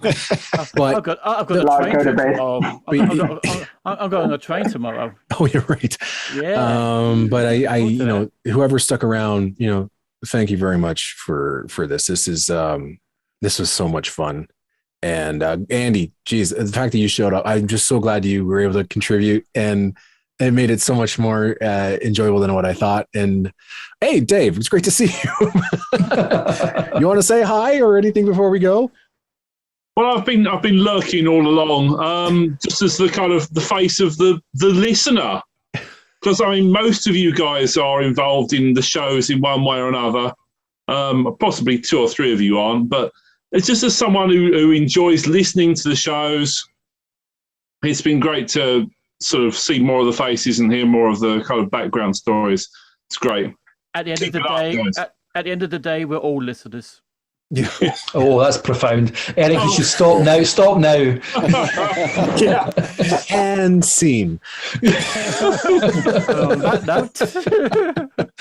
Well, does anybody else want to say anything from the hosts to the rest of I just want to say thanks to everybody for their shows. That's it in a nutshell, really. Long may it continue. Yeah. I'd like to put out more, but it's I have a day job as well. This is the thing, you know. We've got day jobs. I'm a support worker, so it takes my time. That's why I do as many shows as I can. And it's disappointing that Patreon subscriptions don't filter down to you, Jason. They will in time, I'm sure. I've got my eye on that situation. Don't worry, you're dodging my way. Have you seen the new car that Erik actually has now? I'm back in Canada next year, so I'll look out to that. Trust me, I will be sharing the wealth. Take care, everyone. I'm going to go. Thanks, Andy. Yes, thank you, Andy. It was awesome. It was great to see you again. Pleasure meeting you. Pleasure meeting you. Yeah, nice meeting all of you. And I'll be listening down the road. Awesome. Andy's incredible, guys. I know he took up a lot of time at the beginning, but holy shit, he means so much to me, and I'm so glad that he was able to come on and share those stories. That was so great. So thanks for indulging with that. So you were going to say something, Rob? Yeah, I was going to say, Erik, I just wanted to thank you for the opportunity to kind of expand. I mean, I've had these obscure scores sitting in my collection, and it was like I had to find. You have to find a certain show, and you can only do like 52 weeks a year. So it's nice to be able to expand into something different. And obscure scores has given me that opportunity. And I'm sure everybody will say, hey, thanks for the opportunity. And thanks for being, it sounds like Golden Girls, but thank you for being a friend. I'm glad that we met and we've actually worked together. And, when I moved here, it was 5-6 years ago, I jumped on your show immediately, and it's just been, it's been a great friendship, and I'm so honored to know you and your show. What I like about it, it's not so much the music. The music's great, but I just love your personal stories about where you find these things. That interests me so much. The personal stories that every one of you share as to why you like something or where you found it or how much it means to you. It's that really is what I listen for. And then it's like, okay, great. Let's get into the music. What do you got for me? And that's what I think we got going here. Great personal stories. And that's gold. That's really gold. Got to tell that John Frizzell story, Rob. Oh, okay. I might as well. Okay, on the spot, very quickly. Oh yes. Should I stop recording? No, I'm going to tell John eventually. What happened was he's about to find out. Yeah, in I think it must have been about probably 2006, 2007. Went down to the Toronto International Film Festival to. I was invited down by Ray Costa. Some of you may know who Ray is. He's Costa Communications. So I had a chance to interview. A chance to interview a couple of composers, and John was one of them. So I that morning, my wife and I go down to the hotel where he's staying, and he says, "Well, come on up and have breakfast." Well, okay, while we do the interview. So I go up and then he says, "Yeah, I'm going to a baseball game this afternoon, but I've also got this premiere for Mrs. Harris that I'd like to go to, but I'd rather see the baseball game." He says, "Okay, so I'll talk to my rep, and we'll leave you 2 tickets at wherever." And so I get the call from the rep, and she's like, "Okay, I've got 2 tickets for you at this hotel. Go there now." So Dorothea and I hop into a cab. We rush down to the hotel. I get out. I say, "Please wait." So I get out, go inside, talk to the concierge. She says, he hands me this envelope, and I open it up, and it's just a note saying your tickets are actually at the theater. So I'm like, okay. So we get into the car, go down to the theater. We get to the theater, and all the way, the rep. I'm on the phone with the rep saying, "Well, are the tickets going to be there? Are the tickets going to be there?" She says, Just go, and all of this. So we get to the theater, get out, and the last thing that the rep told me was, she says, "If they give you any problems, tell them you're John Frizzell." And I'm like, "But I don't want to do that." She says, "Just do it." Okay, fine.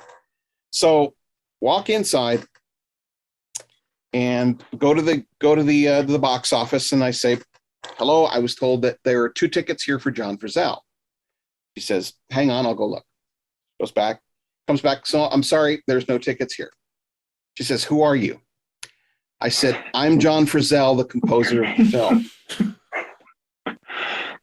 And she says, "Oh, I'm sorry, Mr. Frizzell. We'll look for tickets for you." So runs back, comes out with these tickets. "Oh, I'm very, very sorry, very sorry." So so Dorothea and I are walking up to the theater. All of a sudden I hear, "Excuse me, sir, will you stop?" I'm like, shit, I've been busted. They're going to find out I'm not. Just, "We need to tear your ticket." So I was so relieved, and the thing that I was worried about the most is that the director was there, and I'm sure they had told her, I believe it was her, that that your composer is here. Can I wouldn't have said anything, but the thing was, I was so worried that they were going to be looking for John, and somebody's going to go, "Oh yeah, that's him," and I'm like, nope. So that's pretty much in a nutshell what the John Frizzell story is. I had to impersonate or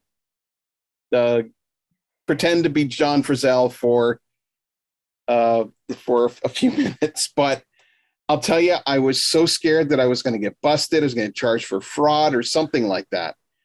I have never told John the story, and but I think the time so much time has passed. I don't think he's going to give a care that that happened.